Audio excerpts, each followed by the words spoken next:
توکلتو علی اللہ لا حول ولا قوة الا باللہ العلی العظیم نحمدو ونصلی علی رسولہ الکریم اما بعد فاعوذ باللہ من الشیطان الرجیم بسم اللہ الرحمن الرحیم الحمدللہ رب العالمین۔ ماہ ذی الحج اور اسلامی سال اپنے تکمیل کے مراحل کو طے کر رہا ہے۔ اسلامی سال اور ماہ ذی الحج کی یہ تکمیل کی محفل پاک ہے۔ انشاءاللہ اگلی محفل پاک سے ہم نئے اسلامی سال اور محرم الحرام کے محافل میں انشاءاللہ آغاز کریں گے۔ تو لہذا اسلامی سال کی تکمیل کے اللہ تعالیٰ اس سال کے تمام صغیرہ کبیرہ گناہوں اور خطاؤں اور ان کی سزاؤں سے ہمیں معافی بخشش اور رحم کی بخشش عطا فرمائے، اور جو دلی مرادیں پوری نہیں ہو سکیں ان تمام دلی مرادوں کو اگلے نئے اسلامی سال میں پورا کرنے کا احسان عظیم فرمائے۔ اللہ تعالیٰ پتوکی سیکٹر اور تمام دیگر ساتھیوں کے حاضری کو عرش تا فرش دنیا تا آخر شرف قبولیت عطا فرمائے، اور یہ جو ایک دن اپنا وقف کرتے ہیں مہینے میں، اللہ تعالیٰ اس ایک دن کی برکت سے پورا ان کا مہینہ دنیاوی حوالے سے بھی خیر و برکت کا ذریعہ بنے اور مسائل کے حل کا ذریعہ بنے، اور یہی ایک دن کا سفر آنا جانا اور محفل پاک کی مشقت اللہ تعالیٰ اس آنے جانے کے اور اس محفل پاک کے اندر شمولیت کی برکت سے اللہ تعالیٰ موت سے لے کے جنت تک کے سفر کو آسان ترین اور بغیر حساب بخشش کا ذریعہ بنائے۔ انہی نیتوں دعاؤں التجاؤں کے ساتھ محفل پاک کے اگلے مرحلے میں تخلیق کائنات، تخلیق جن و انس، نظریہ نور و قرآن کے حوالے سے ہمارا سلسلہ وار گفتگو کا مرحلہ چل رہا ہے، اور آج کے اس مرحلے میں اس تخلیقی کائناتی نظام کے اندر جو پروردگار عالم کا مقصود ہے کہ اللہ تعالیٰ اپنے کلام میں ارشاد فرماتا ہے کہ بے شک ہم نے جنوں اور انسانوں کو اپنی عبادت کے لیے تخلیق فرمایا ہے، تو لہذا اس عبادت کے، اس کائنات کی تخلیق کے، جن و انس کی تخلیق کے اندر پروردگار عالم کے مقصود عبادت کے، نظریہ عبادت کے، درجات عبادت کے حصوں کو اگر ہم تقسیم کرنا چاہیں تو اس کے لیے دو حصوں میں اس کو واضح کیا جا سکتا ہے، اور کائنات کے نظام میں اور جن و انس کے اپنے تمام نظاموں کے اندر بھی ہم غور و فکر کریں تو ہمیں دو چیزیں ہر جگہ پر، انسان کو اپنے وجود میں، ہر مخلوق کو اپنے وجود میں، ہر نباتات، حیوانات، جمادات اور اس کائنات کو اپنے پورے وجود کے اندر دو چیزیں واضح طور پر نظر آئیں گی، ایک اللہ تعالیٰ کا علم اور دوسرا اللہ تعالیٰ کا حکم۔ لہذا یہاں پر یہ بات آغاز گفتگو کہ اب تک ہم نے سلسلہ وار مختلف مراحل کے حوالے سے جو گفتگو کی ہے، تو اس گفتگو میں انہی دو پہلوؤں کو وضاحت کے ساتھ بیان کرنے کی کوشش کی ہے، لیکن اس گفتگو کے بعد اب اس حوالے سے کہ باقاعدہ پہچان ہو سکے کہ کائنات میں اللہ تعالیٰ کا پھیلایا ہوا اپنا علم خاص جو ہے اپنی صفات کے ذریعے سے اور اپنے احکامات کے ذریعے سے، یہ اللہ تعالیٰ نے اس کائنات میں اپنے علوم کو پھیلایا ہے اور اپنے احکامات سے جو ہے اس کائنات کو سنوارا ہے۔ تو اسی طرح انسان کے حوالے سے بھی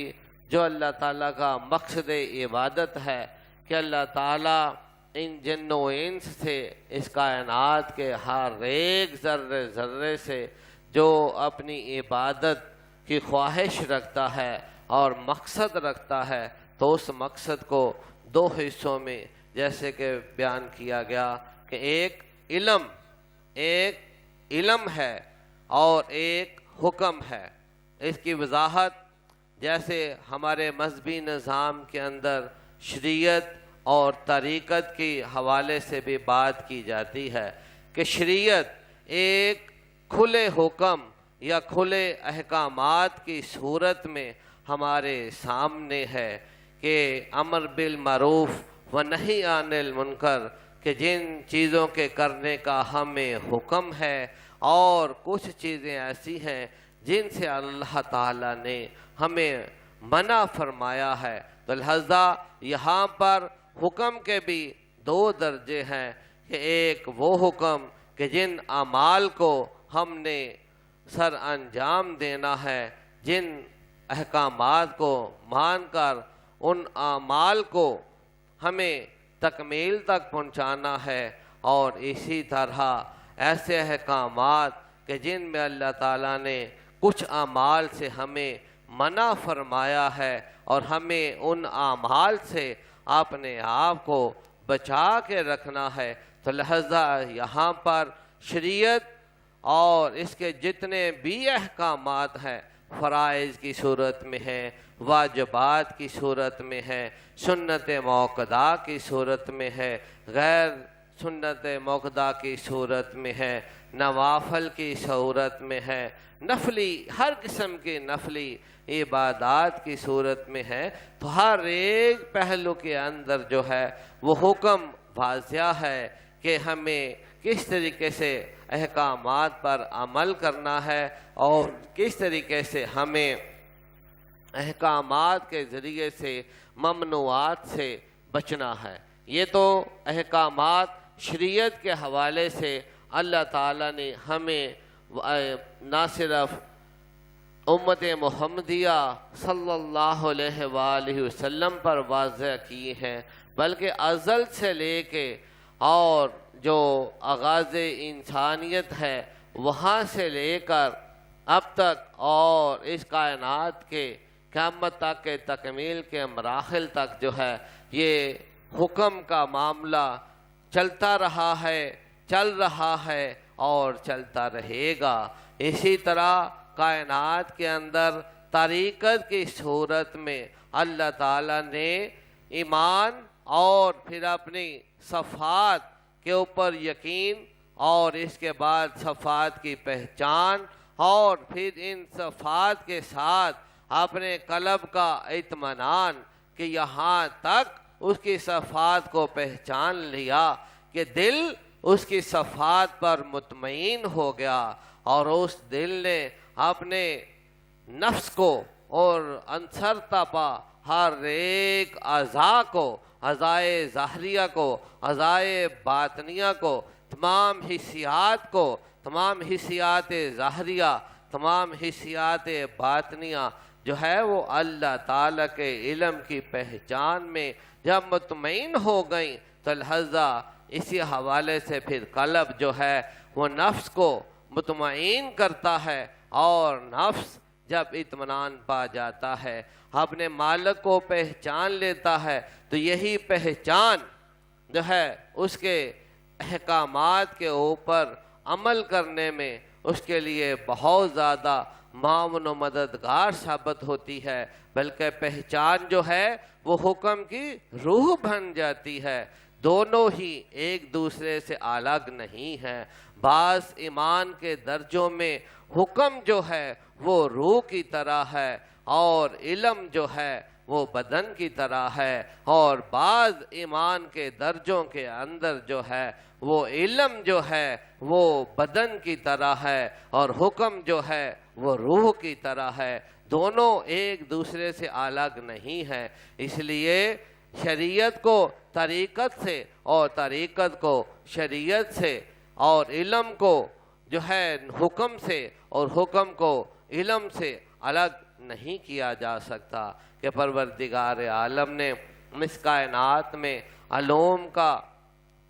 جو نظام پھیلایا ہے، یہ کائنات سراپے علم بھی ہے اور حکم بھی ہے۔ جن و انس، تمام حیوانات، جمادات، نباتات، ہر چیز اللہ تعالیٰ کے سراپے علم کا، علم و حکمت کا مجموعہ بھی ہے اور اس کے حکم کا مجموعہ بھی ہے، دونوں الگ نہیں ہیں۔ تو اسی طرح سے جو گفتگو اب تک کی گئی ہے، اس میں جن کائناتی مراحل کو، تخلیق کائنات کے مختلف پہلوؤں کو اور مقاصد کو جو گفتگو کیا گیا ہے، تو اس میں علم کو ہی واضح کیا گیا ہے کہ علم کی پہچان جو اگر کوئی، جس طرح کے پچھلی نشست میں ہم نے ایمان پر اور پہچان پر گفتگو کی ہے کہ ایمان جو ہے کہ جو تو وراثتی طور پر مسلمانوں کے گھر پیدا ہوئے، نسل در نسل جو ہیں وہ مسلمان ہیں، اور ان کے لیے وہ تو ایمان پر پکے سچے ہیں، چاہے پورا عمل کرتے ہیں نہیں بھی کرتے، لیکن مانتے ضرور ہیں کہ ہمارا اللہ ایک ہے، اس کا کوئی شریک نہیں ہے۔ ہمارے آقا محمد الرسول اللہ صلی اللہ علیہ وآلہ وسلم اللہ تعالیٰ کے حبیب اور آخری نبی ہیں، لہذا ان ایمان کے ان مراحل کے ساتھ جو ہے وہ ہم اس پر پورا ایمان رکھتے ہیں، اور اس ایمان کے ذریعے سے جو بھی ہم تک احکامات پہنچے ہیں، ہم ان احکامات پر، جیسے توحید و رسالت، یہ ایمان کا اولین پہلا دائمی مستقل فرض ہے، اور اس کے بعد نماز ہے، اس کے بعد روزہ ہے، زکوٰۃ ہے، حج ہے، لہذا مختلف مراحل میں فرائض اور دیگر واجبات اور دیگر جو بھی مرحلے بیان کیے گئے ہیں کہ حکم سلسلہ در سلسلہ جو ہے، سٹیپ بائی سٹیپ، منزل در منزل ہمیں حکم کے بھی درجے نظر آتے ہیں۔ اسی طرح علم جو ہے وہ علم کے بھی کچھ ابتدائی، کچھ درمیانی اور کچھ انتہائی درجے ہیں، تو لہذا پروردگار عالم نے جو ہے اس کائنات کی تخلیق میں، جن و انس کی تخلیق میں اور اس کے تمام تر مراحل کے اندر جو ہے وہ علم کو بھی واضح کیا ہے اور حکم کو بھی واضح کیا ہے۔ اس کے بہت سے دلائل اور ثبوت اور جو ہے وہ قرآن پاک کے اندر اور اس کائنات کے اندر، ظاہر ہے کہ ہماری گفتگو کا مقصد اہل ایمان کے لیے بھی ہے، اور جو اللہ تعالیٰ کی اس کائنات میں پہچان چاہتے ہیں، اہل ایمان کے لیے بھی لازم ہے کہ وہ ایمان کے بعد پہچان کی جستجو کریں، کیونکہ پہچان ہی اطمینان کا حقیقی جو ہے وہ ذریعہ ہے اور حقیقی دائمی استقامت کا ذریعہ ہے۔ اور اسی طرح جو پہچان، جو بھی ایمان نہیں رکھتے، تو ان کے لیے یہی طریقہ قدرت نے ہمیشہ رکھا ہے کہ وہ اللہ تعالیٰ کی ذات کو اس کی صفات اور اس کے علم کے ذریعے سے اس کائنات میں پہچانے کہ کوئی ایسا دائمی وجود، کوئی ایسا دائمی نور، کوئی ایسا دائمی حاکم، کوئی ایسا دائمی خالق، کوئی ایسا دائمی معبود، کہ کوئی ایسی ہستی ہے کہ جس نے اس کائنات کو اپنے علم سے ایک پورے قوانین کے ساتھ جو ہے وہ تخلیق فرمایا ہے، اور اس کائنات کے اندر تمام تر مخلوقات اور کو بھی، اور تمام جس نظریے سے بھی، کہ ہر چیز اللہ کی تخلیق میں ہی ہے، کہ جیسے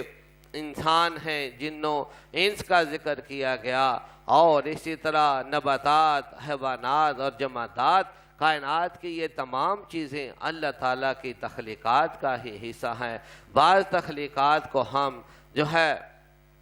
ان کے بڑھنے اور پھلنے پھولنے کی وجہ سے جاندار قرار دیتے ہیں، جبکہ اللہ تعالیٰ اپنے کلام میں اور اپنے علم میں یہ بات واضح ظاہر کر دیتا ہے کہ ہر چیز ہی اس کا ذکر کرتی ہے، اس کی یاد میں مشغول ہے، اور اس کے حکم کے تحت جو ہے اس کے علم کا جو ہے وہ پرچار کر رہی ہے، اس کی صفات کا ذکر کر رہی ہے۔ ہر پرند چرند درند، ہر نباتات، ہر حیوانات اور کائنات کے تمام تر جمادات جو ہیں، یہ ہر ایک اللہ تعالیٰ کے علم کا، اس کے صفات کا، جو چیز بھی جس اللہ تعالیٰ کی صفت کے ساتھ پرتو میں آئی ہے، وجود میں آئی ہے، وہی چیز اللہ تعالیٰ کی اس صفت کا ذکر کرتی ہے، اور نہ صرف اس سے بلکہ وہ حکم کی پابند ہے کہ وہ اللہ تعالیٰ کے حکم سے اس صفت کا ذکر بھی کر رہی ہے، اور ساتھ اللہ کے علم کو بھی ظاہر کر رہی ہے کہ میں اس صفت کے ذریعے سے وجود میں آئی ہوں، اور اس صفت کو جو ہے وہ اللہ تعالیٰ کے ذکر کو واضح کرنے کے حوالے ہر ایک چیز کے اندر ہمیں اللہ تعالیٰ کی وہ یہ صفات واضح طور پر نظر آئیں گی۔ لیکن جب بھی کوئی بھی گفتگو قرآن پاک سے ہٹ کر جس گفتگو کو بھی ہم غور سے دیکھیں تو ہر چیز جو ایک نظریہ کے ساتھ بیان کی جاتی ہے، اور اس کے اندر نظریہ، ایمان و ایقان و یقین و اطمینان کے مراحل جو ہیں، یہ تمام چیزیں درجہ بدرجہ طے کرنی ہوتی ہیں، چونکہ یہاں پر یہ بات واضح رہے۔ اور ہمارے اسلامک نظام کے اندر، کائناتی نظام کے اندر جو ہے یہ بات کہ اللہ تعالیٰ نے اپنے محبوب کریم صلی اللہ علیہ وآلہ وسلم کو اپنا کلام جو ہے وہ عربی زبان کے اندر دے کر بھیجا ہے، اور چونکہ اس دنیا کے اندر جو ہے اہل عرب جو عربی زبان کے جاننے والے ہیں ان کی ایک محدود تعداد ہے، اور اس کائنات میں فقط خالی ایک عربی زبان ہی نہیں بلکہ چند حروف میں نہیں، سینکڑوں کی صورت میں جو ہے زبانیں بولی جاتی ہیں۔ ہر ایک ملک کی نیشنل زبان بھی علیحدہ ہے، اور اس نیشنل زبان کے ساتھ ساتھ اس ملک کی علاقائی زبانوں کی تعداد بھی اپنی جگہ پر بہت زیادہ ہے۔ یہی وجہ ہے کہ جب قرآن پاک کو مذہبی حوالے سے بھی بیان کیا جاتا ہے، مختلف زبانوں میں آیات کو، احادیث کو ترجمہ کیا جاتا ہے، ٹرانسلیٹ کیا جاتا ہے، جب بیان کیا جاتا ہے تو لہذا اس کی حقیقت کے اندر جو ہے کچھ علاقائی زبان، علاقائی لب و لہجے اور علاقائی سمجھ بوجھ کی ایسی مخفی اور نامعلوم سی آمیزش شامل ہو جاتی ہے کہ ہم اصل مقصد کا جو ہے وہ بعض کا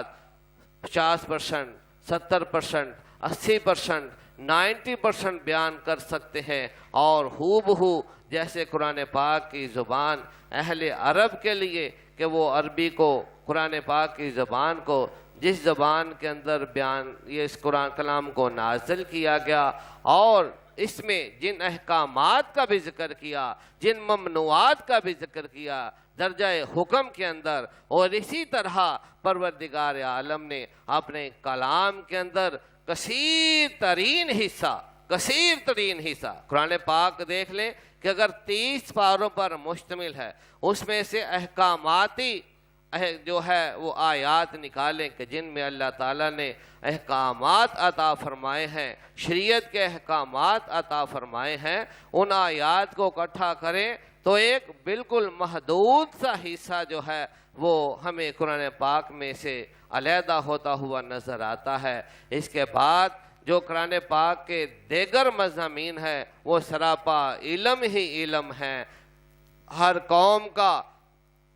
مختلف پہلوؤں سے اور اس کائنات کے نظاموں کا اور ہر ایک پہلو کے حوالے سے جو ہے دنیا کے کائناتی نظام کا، آخرت کے کائناتی نظام کا جو اللہ تعالیٰ ذکر فرماتا ہے وہ سراپائے علم ہی علم ہے، علم ہی علم ہے۔ علم کے درجوں کے انتہا جو ہے وہ اس کے دروازے قرآن پاک میں دکھائے گئے ہیں کہ انسان جو ہے اللہ تعالیٰ کی صفات کو پہچانے۔ ایمان جو ہے اولین اس کے حکم کے ساتھ، جیسے پچھلی گفتگو میں یہ بات واضح کی جا چکی ہے کہ جو اہل ایمان ہیں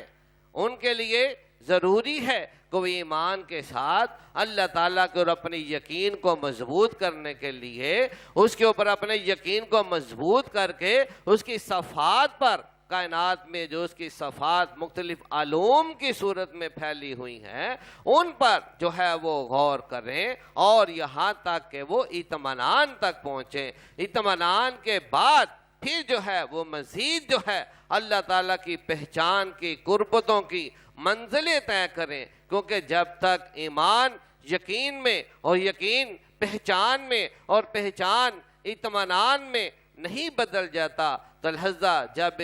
نفس اور قلب اطمینان کی ان منزلوں تک پہنچتے ہیں تو لہذا قربت الہی کا جو حقیقی سفر ہے، اگرچہ پہلے درجے بھی اللہ کے قریب کرتے ہیں، اسے محبت کا ذریعہ ہیں، اللہ تعالیٰ کی طرف سے بھی وہ محبت کا ذریعہ ہیں، اللہ کے محبوب صلی اللہ علیہ وآلہ وسلم کی طرف سے بھی محبت کا ذریعہ ہیں۔ لیکن جب انسان کا، نفس کا، قلب کا، روح کا سفر جو ہے وہ اطمینان کی منزل پر پہنچ کر جب اپنے اللہ کی طرف چلتا ہے تو لہذا وہ سفر جو ہے انتہائی اعلیٰ درجے کا اور اپنے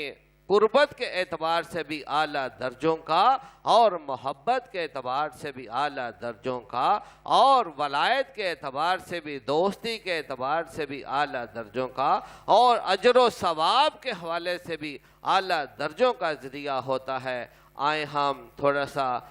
تخلیق کائنات کا جو آغاز قرآن پاک میں بیان کیا گیا ہے، اس کے ابتدائی مراحل میں سے حضرت آدم علیہ السلام کے حوالے سے ہم تھوڑا سا دلیل اور ثبوت، علم اور حکم کے حوالے سے گفتگو کو ثبوت کے طور پر واضح کرتے ہیں کہ اللہ تعالیٰ حضرت آدم علیہ السلام کے حوالے سے اپنے کلام میں علم کا ذکر فرماتے ہوئے حکم فرماتے ہیں اپنے کلام میں، یہ ہم قیامت تک آنے والے انسانوں کے لیے واضح کرتے ہیں کہ وَعَلَّمَ الْآدَمَ الْأَسْمَاءَ كُلَّهَا، کہ ہم نے آدم کو کل اسماء جو ہے وہ سکھا دیے۔ یہ علم ہے کہ اس کی فرشتوں کو بھی خبر نہیں۔ ابلیس جو اس وقت فرشتوں کی سرداری میں ہے، جماعت میں ہے، لہذا یہ اللہ تعالیٰ کی اس وقت ایک افضل ترین مخلوق کی جماعت ہے جو دیگر کائناتی مخلوقوں میں سے جو ہے افضل ترین ہے، تو لہذا ان کے سامنے حضرت آدم علیہ السلام کے بارے میں جب اللہ تعالیٰ، یہاں پر یہ بھی بات واضح رہے کہ اللہ تعالیٰ تخلیق آدم کے مراحل کو پہلے سے ہی طے فرما چکے ہیں، اور اس کو علم سکھانے کے جو ہے مراحل بھی اللہ تعالیٰ اپنی قدرت کاملہ سے پہلے ہی طے فرما چکے ہیں۔ جو زمین کے اوپر تعیناتی کا ذکر ہے وہ تخلیق کے حوالے سے نہیں بلکہ انی جاعل فی الارض خلیفہ، یہ تقرری کا حکم ہے، یہ مقرر کیے جانے کا حکم ہے، یہ تعینات کیے جانے کا حکم ہے۔ تخلیق کرنے کا یہاں پر مرحلہ واضح نہیں ہو رہا، تخلیق پہلے ہی کیا جا چکا ہے، علم پہلے ہی سکھایا جا چکا ہے۔ یہ تعینات کرنے کا، مقرر کرنے کا حکم جو ہے واضح کیا جا رہا ہے کہ انی جاعل فی الارض خلیفہ، کہ میں زمین کے لیے خلیفہ مقرر کر رہا ہوں۔ تو لہذا اب اس خلیفہ کے بارے میں اللہ تعالیٰ جو پہلا مرحلہ واضح کر رہا ہے کہ جب فرشتوں کا اعتراض، ان کی جماعت کی طرف سے اعتراض نظر آتا ہے، اس اعتراض کو بھی چھپایا نہیں گیا بلکہ اللہ تعالیٰ نے اپنے کلام میں واضح کر دیا کہ فرشتوں نے جتنا ان کے پاس علم تھا، سمجھ بوجھ تھی، اللہ تعالیٰ کا ہی اگرچہ وہ عطا کردہ علم تھا، لیکن جیسے آغاز گفتگو فارمولیشن کے حوالے سے کہ آدم کو مٹی سے بنایا گیا ہے، اور مٹی جو ہے وہ مختلف اجزاء کا مجموعہ ہے، تو لہذا بہت سے ایسے اجزاء ہیں جو ایک دوسرے کے اینٹی ہیں، ایک دوسرے کے خلاف ہیں، جب ایک دوسرے سے مل جاتے ہیں تو لہذا وہ ایک تیسرا مرحلہ ہی، تیسرا عمل شروع ہو جاتا ہے۔ لہذا تخلیق آدم میں جو مٹی کے اجزاء استعمال ہوئے، تو لہذا اس حوالے سے ملائکہ کی طرف سے یہ اعتراض کہ پروردگار عالم تیری تسبیح اور حمد کے لیے کیا ہم کافی نہیں ہے کہ تو نے ہمیں اپنی تسبیح اور حمد کا حکم دیا ہے، اور ہم ہیں کہ کوئی رکوع میں ہے تو وہ تیرے بارگاہ میں تیری تسبیح اور حمد رکوع میں ہی کیے جا رہا ہے، کوئی سجدے میں ہے تو وہ تیری تسبیح اور حمد اب طویل عرصے تک جو ہے وہ سجدے میں ہی ادا کر رہے ہیں۔ لہذا کائنات میں جہاں جہاں بھی تو نے ملائکہ کی جماعتوں کو یا اللہ مقرر فرمایا ہے، ہر کوئی تیری صفت کا ذکر کر رہا ہے، تیری صفات کا ذکر کر رہا ہے، کوئی قیام میں، کوئی رکوع میں، کوئی سجدوں میں، یا اس کائنات کے نظام میں جہاں جہاں بھی جس کی ڈیوٹی مقرر ہے، ہر کوئی اپنی ڈیوٹی کے ساتھ حکم کو بھی پورا کر رہا ہے کہ اور اسی طرح کہ جیسے عرش کا معاملہ دیکھیں کہ اللہ تعالیٰ کے عرش کو اور کرسی کو اور اسی طرح سورج کے نکلنے کو اور اس زمین کے سرکولیشن کو ہر حوالے سے کائنات کے اندر جو ہے وہ ملائکہ کا جو ہے وہ نظام اور کردار واضح نظر آتا ہے۔ لیکن ہم آدم علیہ السلام کے حوالے سے کہ اللہ تعالیٰ نے آدم کو تخلیق کیا اور علم بھی سکھایا، جب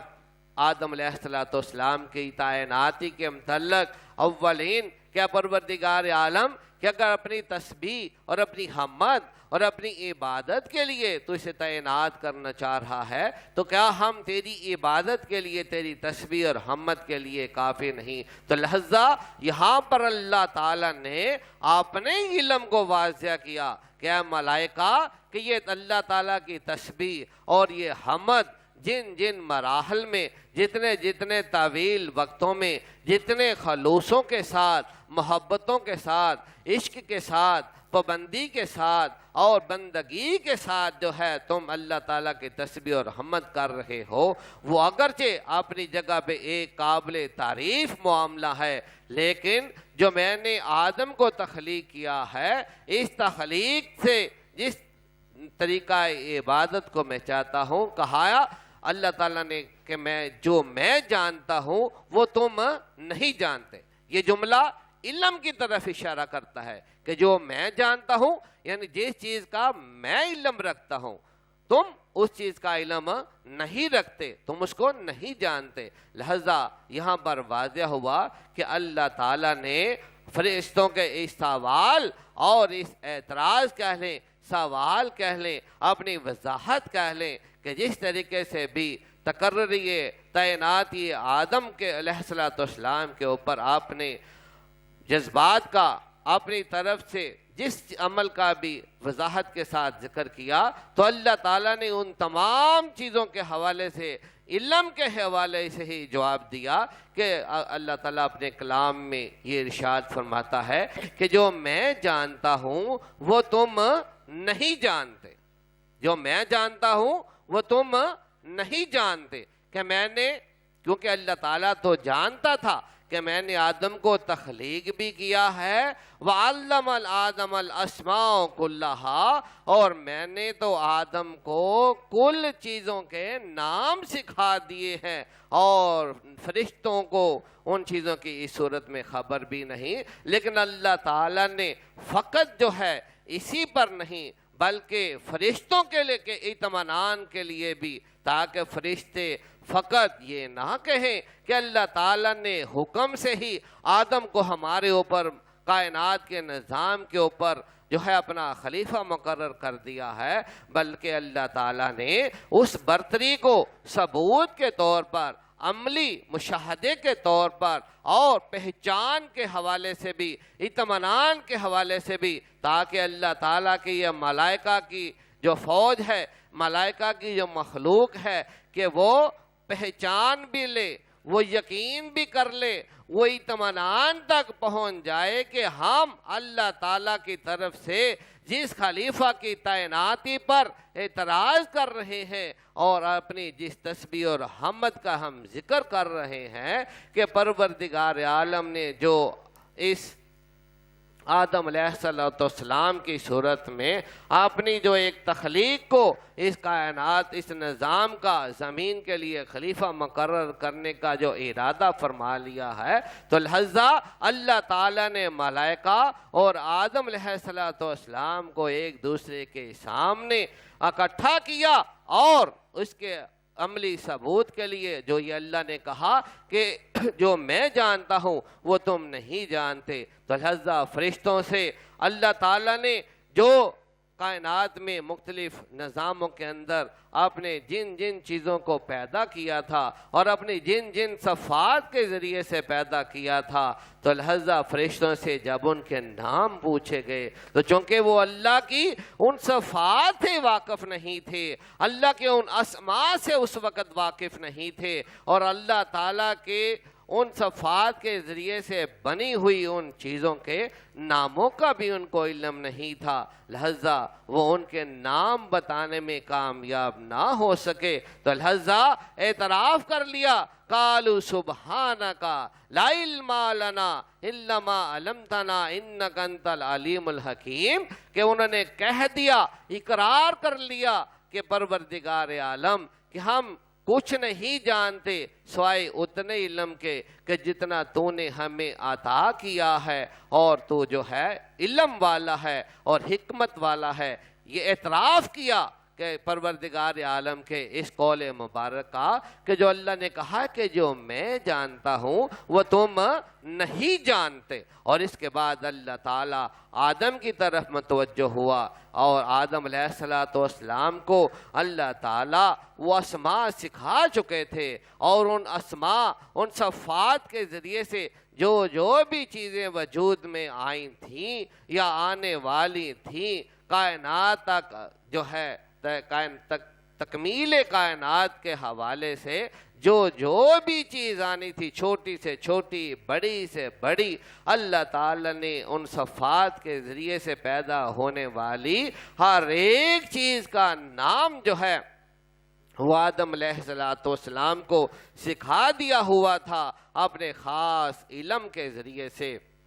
اپنے خاص کرم کے ذریعے سے۔ لہذا جب آدم سے کہا گیا کہ آدم جن چیزوں کے نام ملائکہ نہیں بتا سکے، یہ بات یاد ہے کہ جب ملائکہ کا اس وقت ذکر ہو رہا ہے تو ابلیس بھی اس وقت ملائکہ کی اپنی پاکیزگی اور اپنی طہارت اور اللہ کی تسبیح اور اللہ کی حمد کے حوالے سے وہ فرشتوں کی اسی جماعت میں، کیونکہ اس وقت اس کا نفس جو ہے اس نے اپنی ذات کو جو ہے اللہ کی تسبیح، حمد اور بندگی میں اپنے آپ کو اس حد تک پاک کیا ہوا تھا کہ اللہ تعالیٰ نے اس کو فرشتوں کی جماعت میں شامل کیا ہوا تھا، اور پاکیزگی کے حوالے سے، طہارت کے حوالے سے، تسبیح کے حوالے سے، حمد کے حوالے سے، بندگی کے حوالے سے جو ہے وہ فرشتوں کے ہم پلہ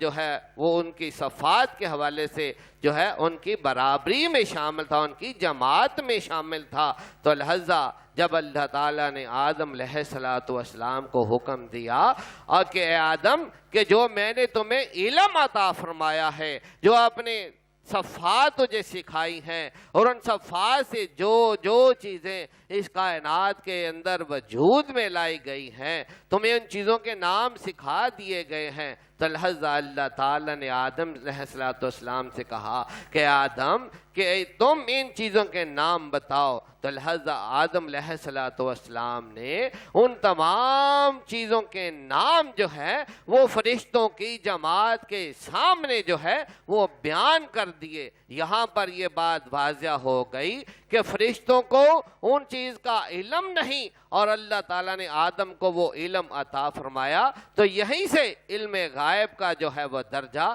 شروعات میں آتا ہے کہ آدم علیہ السلام کو وہ علم حاصل تھا جو فرشتوں کے لیے علم غیب تھا. کیونکہ علم فرشتوں کے سامنے جب وہ چیزیں پیش کی گئیں تو وہ نام نہیں بتا سکے, اور کیونکہ ان کو ان کے ناموں کا جن چیزوں سے, جن صفات کے ذریعے سے وہ تمام چیزیں بنائی گئی تھیں, فرشتے ہر طریقے سے, اگرچہ وہ اللہ کی تسبیح میں مشغول رہتے تھے, حمد میں مشغول رہتے تھے, رکوع و سجدوں میں مشغول رہتے تھے, قیاموں میں مشغول رہتے تھے, لیکن وہ اللہ تعالیٰ کی ان صفات کو اور اللہ تعالیٰ کی صفات اور اسماء کے ذریعے سے بننے والی تمام چیزوں کے ناموں کو نہ جان سکے, نہ پہچان سکے, اور نہ ہی اس کے نتیجے میں وہ بیان کر سکے, ان کے نام تک نہ بتا سکے. جبکہ آدم علیہ السلام جو ہے, اللہ تعالیٰ آدم علیہ السلام کو علم کی یہ دولت عطا فرما چکے تھے,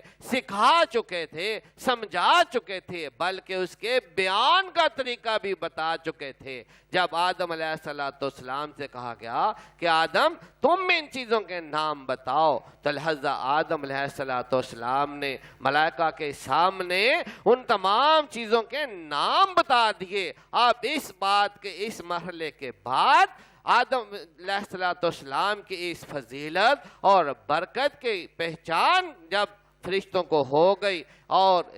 آدم علیہ السلام کی پہچان اللہ تعالیٰ کے علم کی پہچان ہے, اسی لیے انہوں نے کہا کہ آدم علیہ السلام کی اس فضیلت کو جو ہے پہچان کر انہوں نے یہ اعتراف کیا کہ یا اللہ کہ ہمارے پاس تیری تسبیح ہے, تیرا حمد ہے, اور تیری بارگاہ میں قیام و رکوع و سجود ہے, ہر وقت تیرے احکامات کی پابندی ہے, لیکن علم کے معاملے میں جو تو نے آدم علیہ السلام کو علم عطا کیا ہے, ہمارے علم میں یہ علم نہیں تھا, لہذا ہم نے پہچان لیا کہ تیرے علم کی جو ہے وہ انتہا نہیں ہے, تیری صفات کی کوئی انتہا نہیں ہے. ہم فقط یہ تسبیح, یہ حمد, یہ قیام, یہ رکوع, یہ سجدے, اور جو تو نے ہمیں کائنات میں تقرریاں کی ہیں نظاموں کے حوالے سے کہ ہم جن جن نظاموں میں جن جن طریقوں سے تیری تسبیح اور حمد بیان کر رہے ہیں, لہذا اس کے باوجود جو ہے ہم تیرے اس علم سے لا علم ہے جو تو نے آدم کو عطا فرمایا ہے. لہذا انہوں نے اعتراف کیا, یعنی ایمان بھی لے آئے کہ آدم کے پاس یا اللہ جو تو نے علم عطا کیا ہے وہ ہمارے علم سے زیادہ علم ہے, پہچان بھی لیا کہ آدم جو ہے علم کے اعتبار سے ہم سے افضل مخلوق ہے, اور یقین بھی کر لیا اور مطمئن بھی ہو گئے کہ یا اللہ تعالیٰ کی اس حقیقت پر کہ پروردگار عالم یہ آدم یہ تیری تخلیق ہے, اس کو علم تو نے عطا فرمایا ہے, اس کو فضیلت تو نے عطا کی ہے, اس علم کی برتری سے جو ہے یہ بزرگی تو نے عطا فرمائی ہے. اور جب ایمان بھی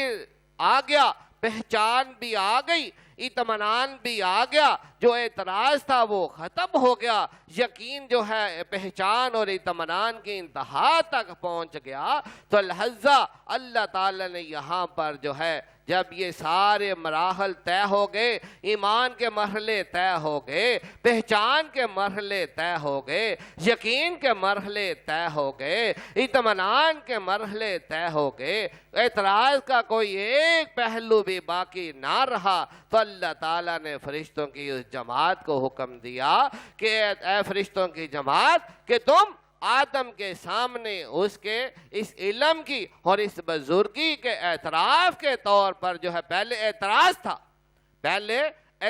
تھا جب تقرر کیے جانے کا حکم ہوا تو اعتراض تھا, لیکن جب ایمان پہچان لیا گیا تو لہذا ایمان بھی لے آئے, یقین ہو گیا کہ پہلے پہچاننا. یہاں پر جیسے پچھلی گفتگو میں بھی بات بیان کی گئی تھی کہ حکم تو مقرر کیا جاتا ہے کہ ہم اہل ایمان ہیں, ہم اللہ کے حکم کو مانتے ہیں, لیکن یہ بات آغاز سے ہی آپ دیکھ لیں کہ فرشتے جو ہیں وہ اللہ تعالیٰ کی تسبیح کو کرنے والے، حمد کو کرنے والے، قیام و رکوع و سجودوں کو کرنے والے، عرش کو تھامے رہنے والے، اور اس کا طرح کرسی پر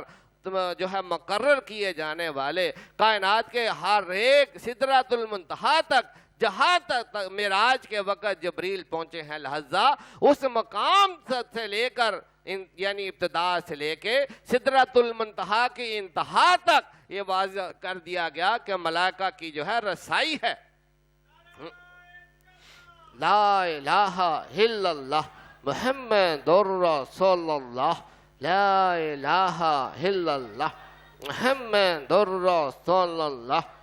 لا الہ الا اللہ محمد رسول اللہ، آمین صلی اللہ علیہ وآلہ وبارک وسلم۔ تو لہذا یہ اعتراض، جس طرح پچھلی نشست میں سوال تھا کہ ہم تو اہل ایمان ہیں، ہم تو اللہ کو ماننے والے ہیں، اللہ تعالی ہمیں آباء و اجداد سے ہی ایمان وراثت میں ملا ہے، لیکن فرشتوں کو بھی اللہ تعالیٰ کی طرف سے جو ہے وہ پہلے سے ہی تسبیح اور حمد، قیاموں، رکوعوں، سجودوں، بندگی اور پابندی ہر چیز پہلے سے ہی ملی ہوئی تھی، لیکن جب آدم علیہ السلام کی تقرری کا، تعیناتی کا، خلافت کا اعلان کیا گیا تو وہاں پر بھی جو ہے اگرچہ وہاں پر کوئی انکار تو نہیں ہو رہا، لیکن اعتراض جو اندر تھا وہ اللہ تعالیٰ کے سامنے واضح کر دیا کہ پروردگار عالم، کیا تیری تسبیح اور تیری حمد کے لیے، تیری بندگی کے لیے کیا ہم کافی نہیں ہیں؟ تو لہذا اللہ تعالیٰ نے جو ہے یہ بات واضح کر دی جو پچھلی گفتگو میں، اور یہ صرف یہ آغاز کا مرحلہ ہے، لیکن اللہ تعالیٰ نے آغاز میں ہی بتا دیا کہ ایمان کے بعد پہچان کی ضرورت ہے۔ جو ایمان والے ہیں ان کو ضرورت ہے کہ وہ اللہ کی صفات کے ذریعے سے، اس کے علم کے ذریعے سے وہ اس کو پہچانے، تاکہ وہ ایمان کے مزید اعلیٰ درجوں پر پہنچیں، اور تاکہ وہ اللہ کے علم کی پہچان کر سکیں، جو وہ اپنے پہلے نہیں پہچان رکھتے تھے وہ مزید آگے پہچان کر سکیں، اور جو پہچان رکھتے ہیں وہ ایمان کے درجوں تک پہنچے۔ تو لہذا آدم علیہ السلام اور فرشتوں کے درمیان یہ ہونے والا مرحلہ جو ہے یہ ایمان کو بھی واضح کرتا ہے اور پہچان کو بھی واضح کرتا ہے کہ فرشتوں کو اللہ تعالیٰ پر ایمان بھی تھا، لیکن اللہ تعالیٰ کے ان علوم کا، صفات کی پہچان نہیں تھی۔ لہذا جب اعتراض ہوا تو اللہ تعالیٰ نے یہ اپنے علم کا اپنی ذات کے حوالے سے بھی اظہار کیا کہ جو میں جانتا ہوں وہ تم نہیں جانتے، اور اس کے عملی ثبوت کی صورت میں اللہ نے اپنی ذات کو نہیں بلکہ اپنے ایک محبوب نبی آدم علیہ السلام کی صورت میں اپنی خلافت کا ذکر کر کے کہ میں نے آدم کو اپنے جو ہے تمام اسماء کی خلافت عطا کی ہے، اور ان اسماء کے ذریعے سے کائنات میں جو چیزیں وجود میں آئی ہیں اللہ نے ان کے نام جو ہیں وہ آدم کو علیہ السلام کو سکھا دی ہیں۔ لہذا جو کمپٹیشن ذکر کیا گیا ہے، جو مقابلہ ذکر کیا گیا ہے، جو مناظرہ ذکر کیا گیا ہے، کہ اللہ تعالیٰ جو ہے چاہتا تو حکم سے ہی جو ہے پہلے یعنی پہچان کے بغیر بھی حکم دیتا، کہ وہ تو اللہ کو پہلے بھی سجدہ کرتے تھے، رکوع بھی کرتے تھے، اس کا ہر حکم ہی مانتے تھے، حکم اس وقت بغیر پہچان کے بھی حکم ہو جاتا تو فرشتوں نے جنہوں نے ماننا تھا ماننا ہی تھا، لیکن اللہ تعالیٰ خود یہ چاہتا ہے کہ میری طرف بڑھا جائے تو ایمان کے ساتھ پہچان کو بڑھا جائے، اور جو پہچان رکھنے والے ہیں وہ مزید ایمان کے اعلیٰ درجوں پر میرے اوپر ایمان لائیں۔ تو لہذا یہاں یہ آدم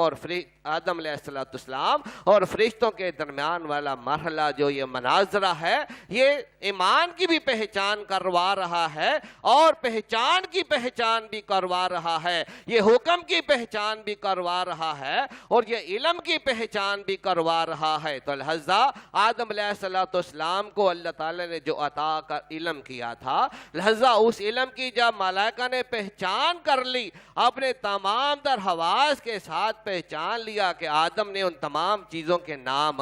بتا دیے ہیں، تو لہذا یہ یقین کر لیا، ایمان لے آئے کہ اللہ تعالیٰ کا علم فقط اتنا نہیں کہ جتنا ہم جانتے ہیں، اس کی تسبیح کا معیار وہ نہیں جتنا ہم کرتے ہیں، اس کی حمد کا معیار وہ نہیں جتنا ہم ادا کرتے ہیں، اس کی بندگی کا معیار وہ نہیں جتنا کہ ہم کر رہے ہیں، بلکہ اللہ تعالیٰ اپنے علم میں انتہا رکھتا ہے اور وہ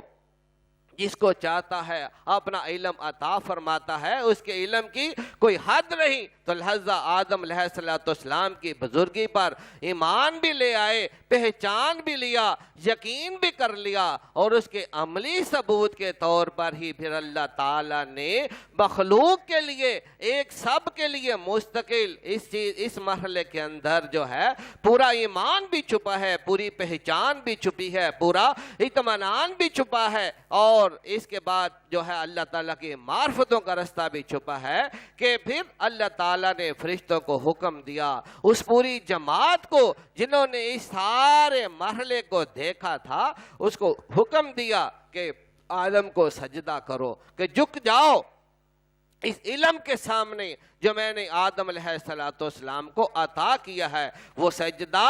علم کو سجدہ تھا، اور علم کی پہچان کا سجدہ تھا، اطمینان کا سجدہ تھا، اور اطمینان کے بعد جو ایمان کا درجہ ہے یہ اس درجے کا سجدہ تھا۔ لہذا ملائکہ نے تو تمام تر ملائکہ کی جو جماعت تھی انہوں نے سجدہ کیا۔ اللہ تعالیٰ اپنے کلام میں ارشاد فرماتا ہے کہ لہذا ابلیس نے کہ سب نے سجدہ کیا، ابلیس نے سجدہ نہیں کیا۔ لہذا جب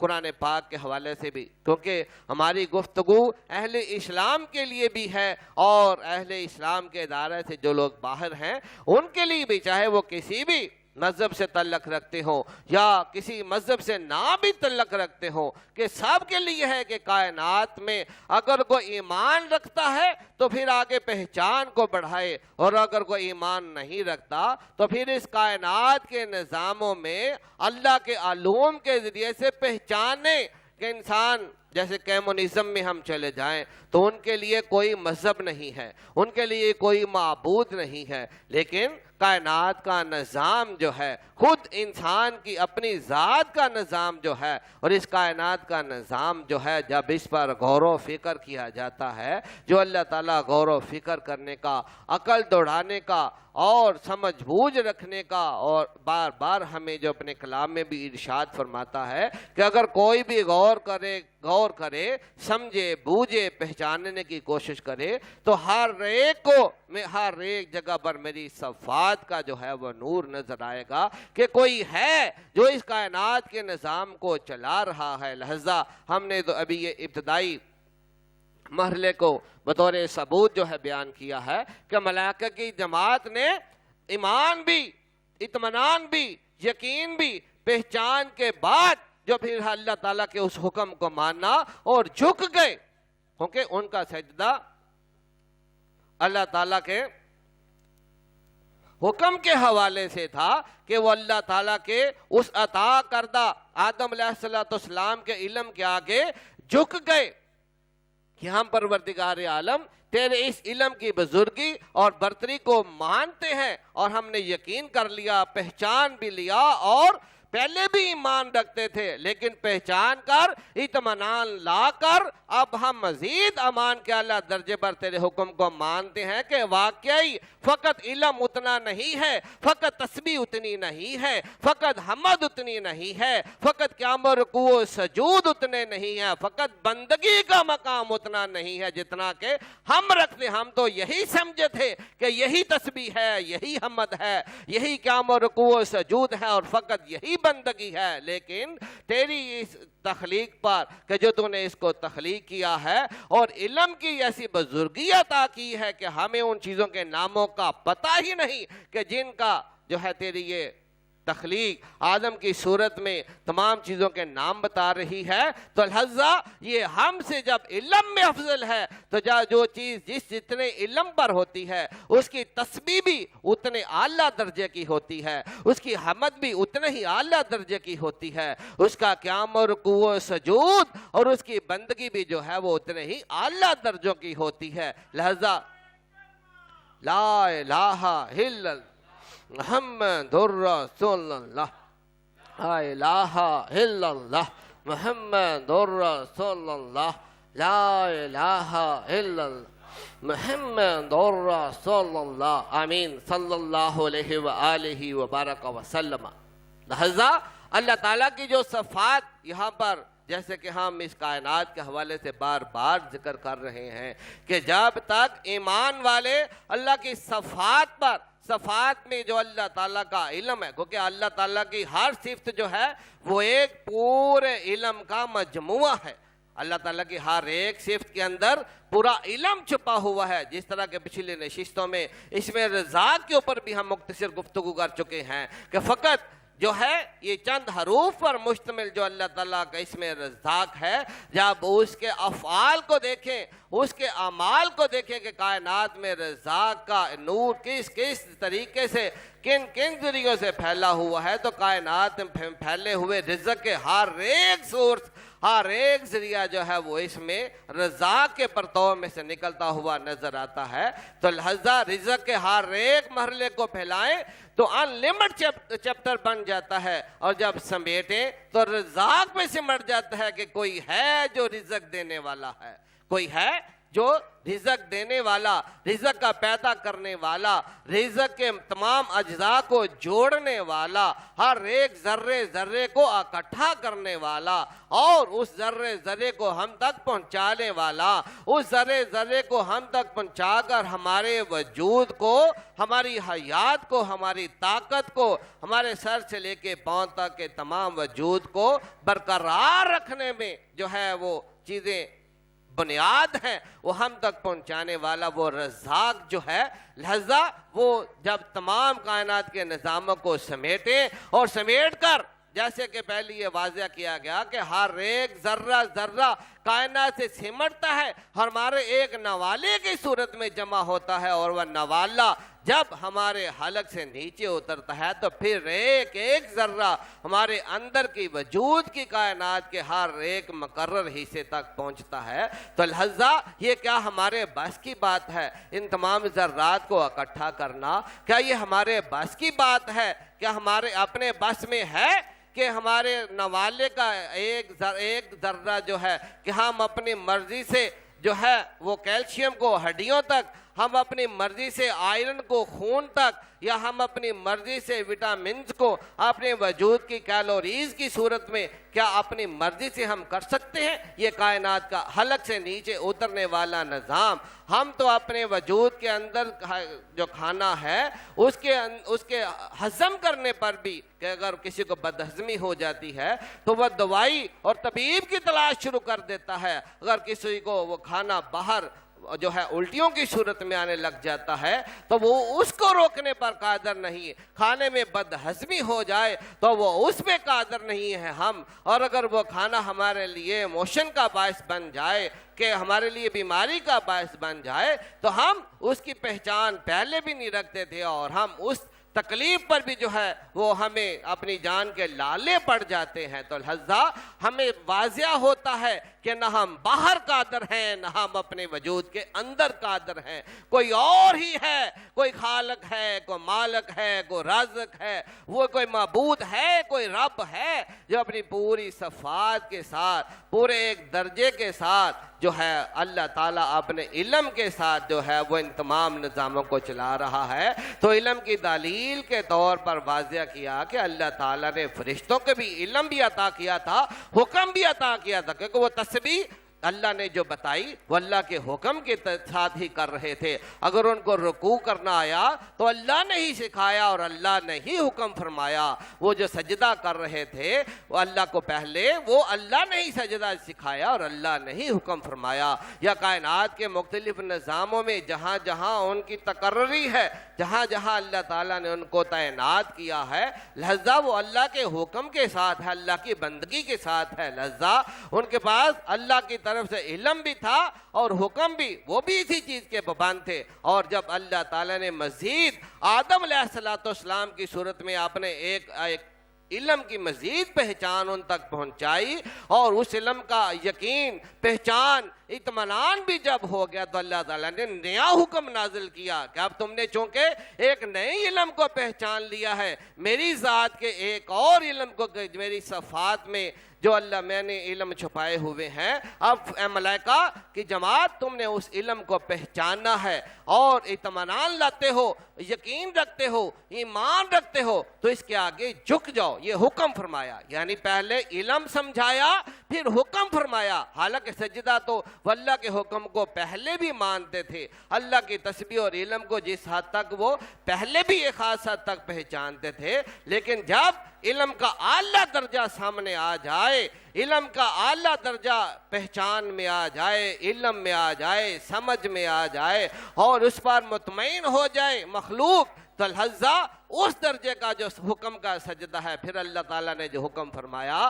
کہ آدم کے آگے, اس علم کے آگے جھک جاؤ, تو ملائکہ کی تمام جماعت جو ہے جھک گئی. لہذا ان کا وہ جھکنا غور طلب نقطہ ہے کہ فرشتوں نے, تمام فرشتے اس حکم کے آگے جھک گئے. لہذا ان کی آغاز سے لے کر جب تک جب سے ان کو اللہ تعالیٰ نے تخلیق کیا تھا, اس وقت کی تمام تسبیحات, اس وقت کے تمام تر رکوع, اس وقت کے تمام تر سجدے, اس وقت کی تمام تر بندگیاں ایک طرف, ملائکہ تو ان سے بھی پہلے تھے, ابلیس اس کے بعد میں شامل ہوا, اس نے بھی اللہ کی تسبیح کی, اس نے بھی اللہ کی بندگی کی, اس نے بھی چپے چپے پر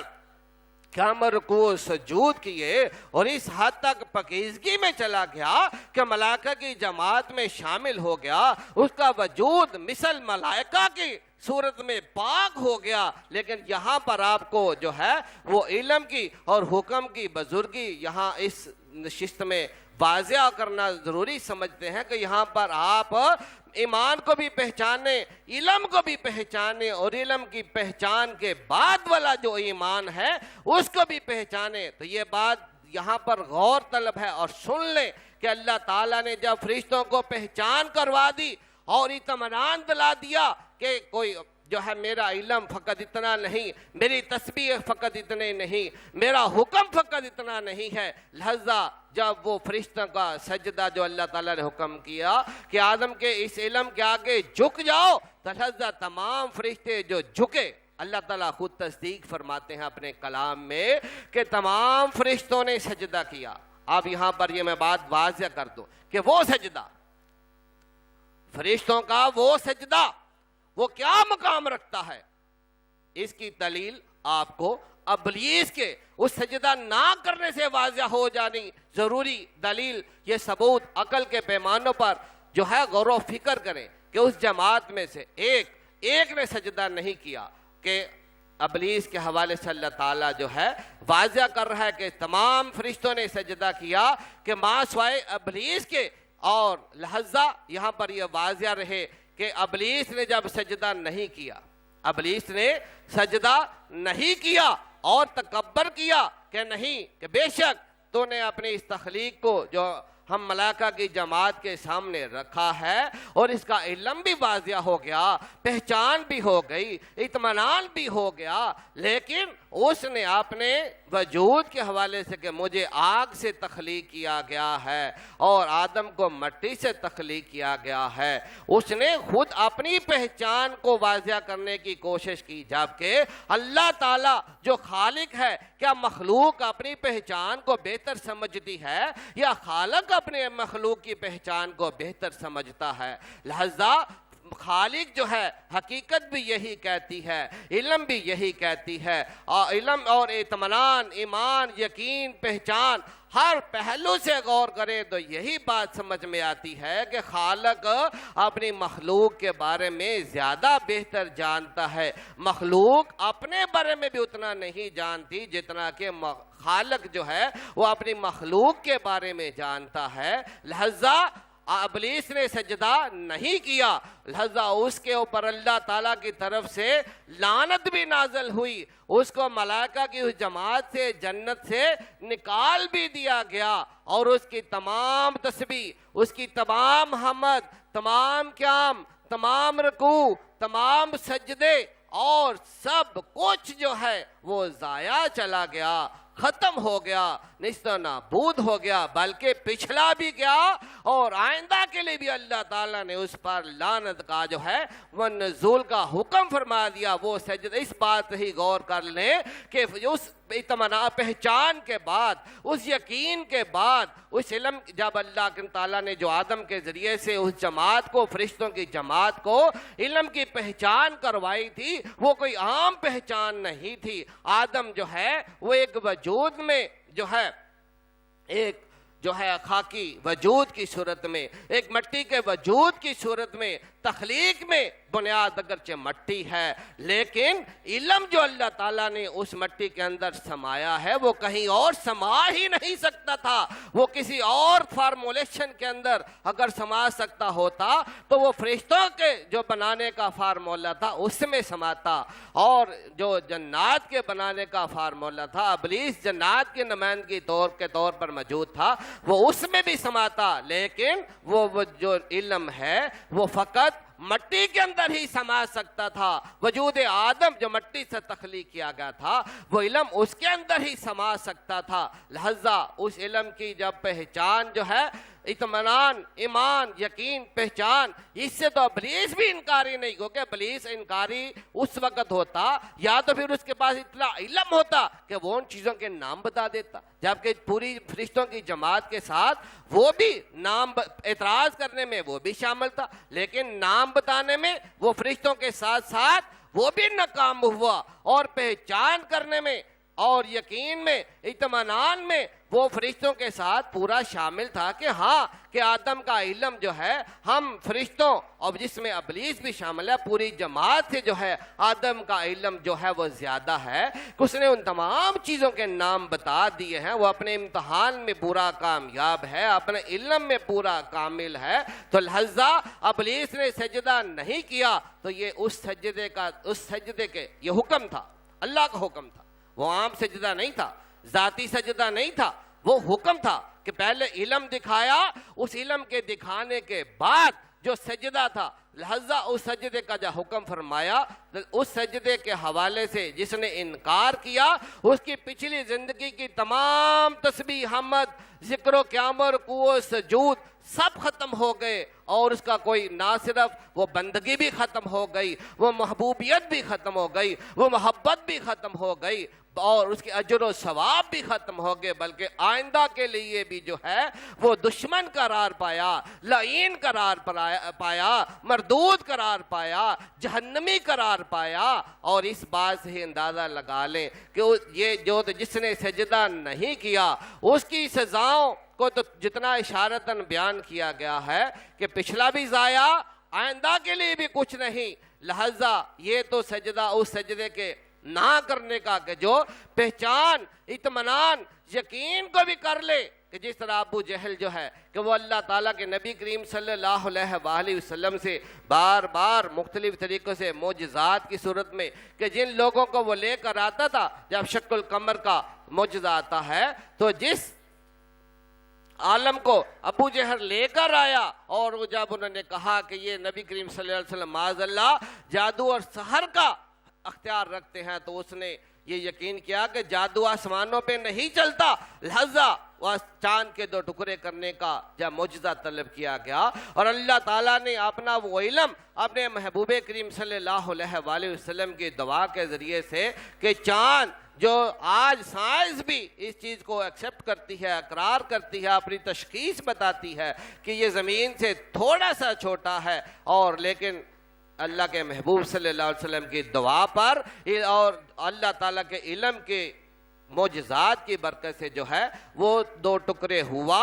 اور 2 ٹکڑے ہو کر زمین پر آیا، اس کو پہچانا، اور اسی پہچان کے بدلے میں جو ہے ابو جہل نے پہچان بھی لیا اور کہ معجزہ ہوا ہے جو ہم نے طلب کیا تھا کہ چاند 2 ٹکڑے ہوا ہے، زمین پر آیا ہے، واپس گیا ہے، اس نے ایمان نہیں لایا، اور جو ان کے ساتھ جس عالم کے ذریعے سے اس نے یہ سوال کروایا تھا وہ ایمان لے آئے، انہوں نے پہچان لیا، انہوں نے اطمینان کر لیا اور یقین لے آئے اور ایمان لے آئے کہ ہاں کہ اللہ کے یہ جو محمد صلی اللہ علیہ وآلہ وسلم ہے یہ واقعات اللہ تعالیٰ کے نبی ہیں، اور اللہ کی توحید اور اللہ تعالیٰ کے محبوب صلی اللہ علیہ وسلم کی رسالت جو ہے یہ حقیقی اور سچی ہے، وہ ایمان لے آئے۔ تو لہذا اسی سے اندازہ کر لیں کہ ابلیس کا وہ سجدے سے انکار کرنا اور ابو جہل کا اس تمام معجزے کو دیکھ کر بھی، اللہ کے اس علم کو دیکھ کر بھی جو ہے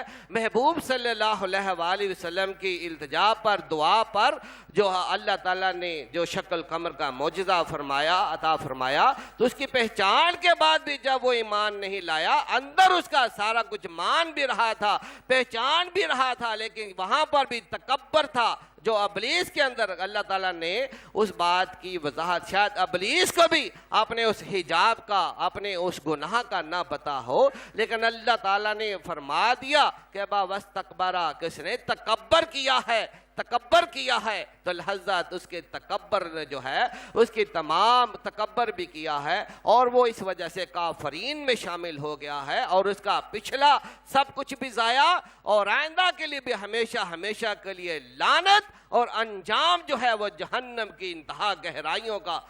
جو ہے زبردست عذاب عظیمہ،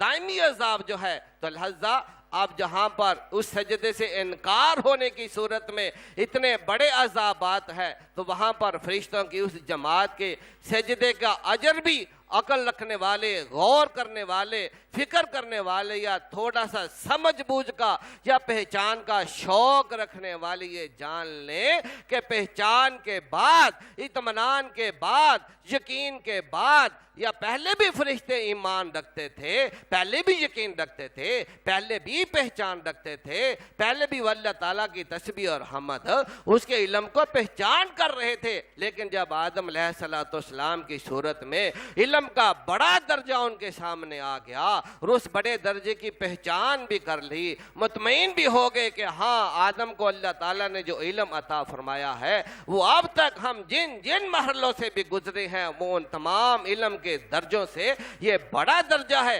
جب اس کے بعد اللہ نے حکم نازل فرمایا کہ تم اس علم کے آگے،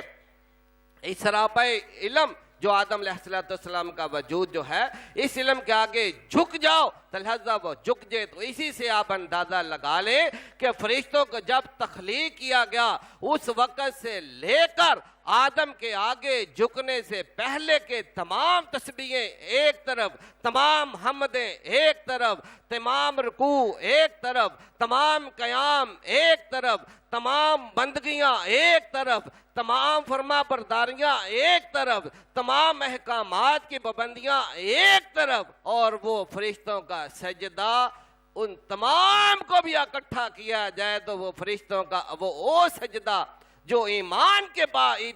کے بعد پہچان اور اطمینان اور یقین کے بعد والا جو سجدہ ہے کہ جب اللہ تعالی نے اس علم کے پہچان کے بعد جو سجدے کا حکم دیا ہے تو لہذا فرشتوں کا وہ سجدہ جو ہے ان کی پچھلی جتنی بھی زندگی تھی آغاز سے لے کر اس سجدے تک کے جو ہے اجر کے حوالے سے وہ ایک سجدہ جو ہے ان کی پچھلی تخلیق سے لے کر جو ہے تمام تسبیح حمد قیام اور رکوع و سجود سے بڑھ کر اس سجدے کا مقام ہے۔ اسی لیے اللہ تعالیٰ نے پھر ان کو اپنے مقرب مخلوقات میں سے مقربین میں شامل کیا، اور بلکہ جہاں پر بھی ایمان کا ذکر آتا ہے تو اللہ تعالیٰ اس محبوبیت، اس فرما برداری، اس سجدے کی برکت سے اللہ تعالیٰ جہاں پر بھی ذکر کرتا ہے کہ کلون آمن باللہ و ملائکاتہ، کہ اللہ پر بھی ایمان لاؤ اور میرے فرشتوں پر بھی ایمان لاؤ۔ کیوں؟ کہ وہ میرے علم کے پابند ہیں، جہاں میں علم بتاتا ہوں، جہاں میں جھکاتا ہوں وہیں پر جھک جاتے ہیں، وہ اپنے نفس کے اندر اپنے ذات کے اندر تکبر نہیں رکھتے۔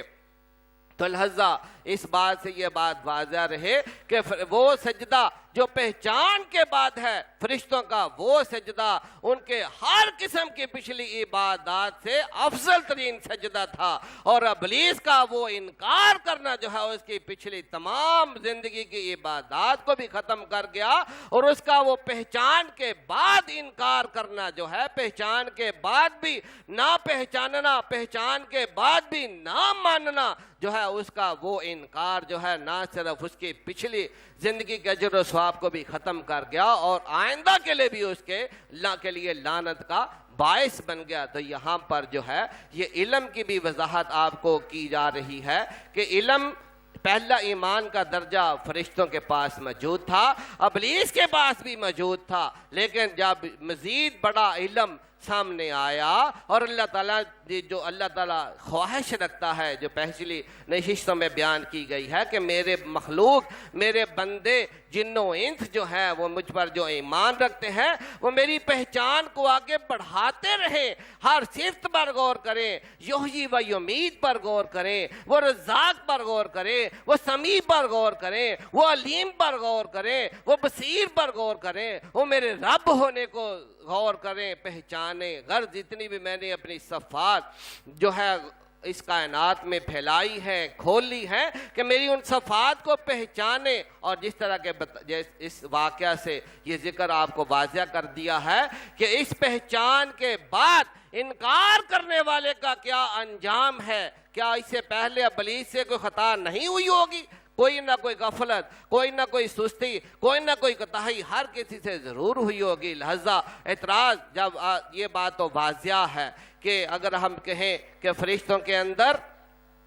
اگرچہ نفس نہیں ہے، لیکن علم کے حوالے سے یہاں یا علم کا درجہ کہ جس علم کے درجے کو وہ پہچانتے تھے، جس تسبیح اور حمد اور قیام اور رکوع و سجود اور بندگی کے مقامات کو وہ پہچانتے تھے، وہ اسی کو انتہا سمجھتے تھے۔ بات اعتراض کی نہیں، بات انتہا کی تھی کہ ان کے نزدیک وہ تسبیح کی انتہا تھی، حمد کی انتہا تھی، قیام و رکوع و سجود کی انتہا تھی، بندگی کی انتہا تھی، احکامات کی پابندی کی انتہا تھی۔ اسی لیے انہوں نے کہا کہ پروردگار عالم، کیا تیری تسبیح، تیری حمد، تیری بندگی کے لیے ہم کافی نہیں؟ اور یہ جو آدم جو تو بنا رہا ہے، جس کو خلیفہ بنا رہی ہے، تو زمین پر خون خرابہ کرے گا۔ تو اللہ نے کہا جو میں جانتا ہوں وہ تم نہیں جانتے، کہ لہذا کہ کیونکہ اللہ تعالیٰ یہ جانتا ہے کہ فرشتوں فقط یہی معیار بندگی نہیں ہے، فقط یہی تسبیح اور حمد اور قیام و رکوع و سجود کا مقام نہیں ہے۔ جوں جوں علم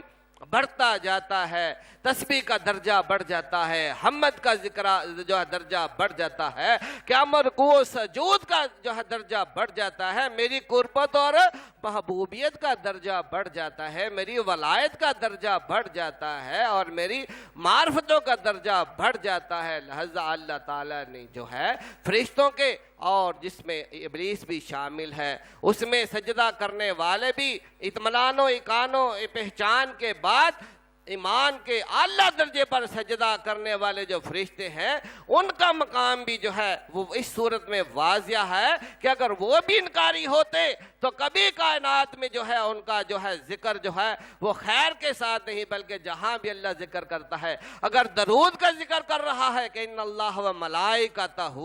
یصلون علی النبی، کہ میں اور میرے فرشتے، اللہ نے ان کو اس حکم کی، اس کہ یہ میرے فرشتے جو ہے، یہ ملائکہ جو ہیں، یہ جو ہے یہ جتنا جتنا پہچان کرتی جاتی ہے اتنا ہی میری بندگی کو جو ہے وہ اختیار کرتی جاتی ہے۔ لہذا فرشتے جو ہے وہ مسلسل جو ہے ہر نبی کے اوپر اللہ تعالیٰ نے جس طرح آدم علیہ السلام پہ خاص یہ علم اتارا، اسی طرح انبیاء مرسلین کے اوپر یہ علوم جو پہلے علم تھے وہ وراثت کی صورت میں منتقل ہوتے رہے، اور اللہ تعالیٰ بھی ہر نبی کو ان کے درجے کے مطابق، ان کے مقام کے مطابق، ان کے مقصد اور مشن کے مطابق، ان کی قوم کے مطابق جو ہے ان کو اپنا علم عطا فرماتے رہے، اور فرشتے ہر ایک جگہ پر جو ہے وہ اس علم کے کے ماننے والے بنے. جب آغاز میں ہی انہوں نے ماننے کا پروف عطا کر دیا تو لہذا اللہ تعالیٰ نے ہر جگہ پر ان کو شامل کیا، یہاں تک کہ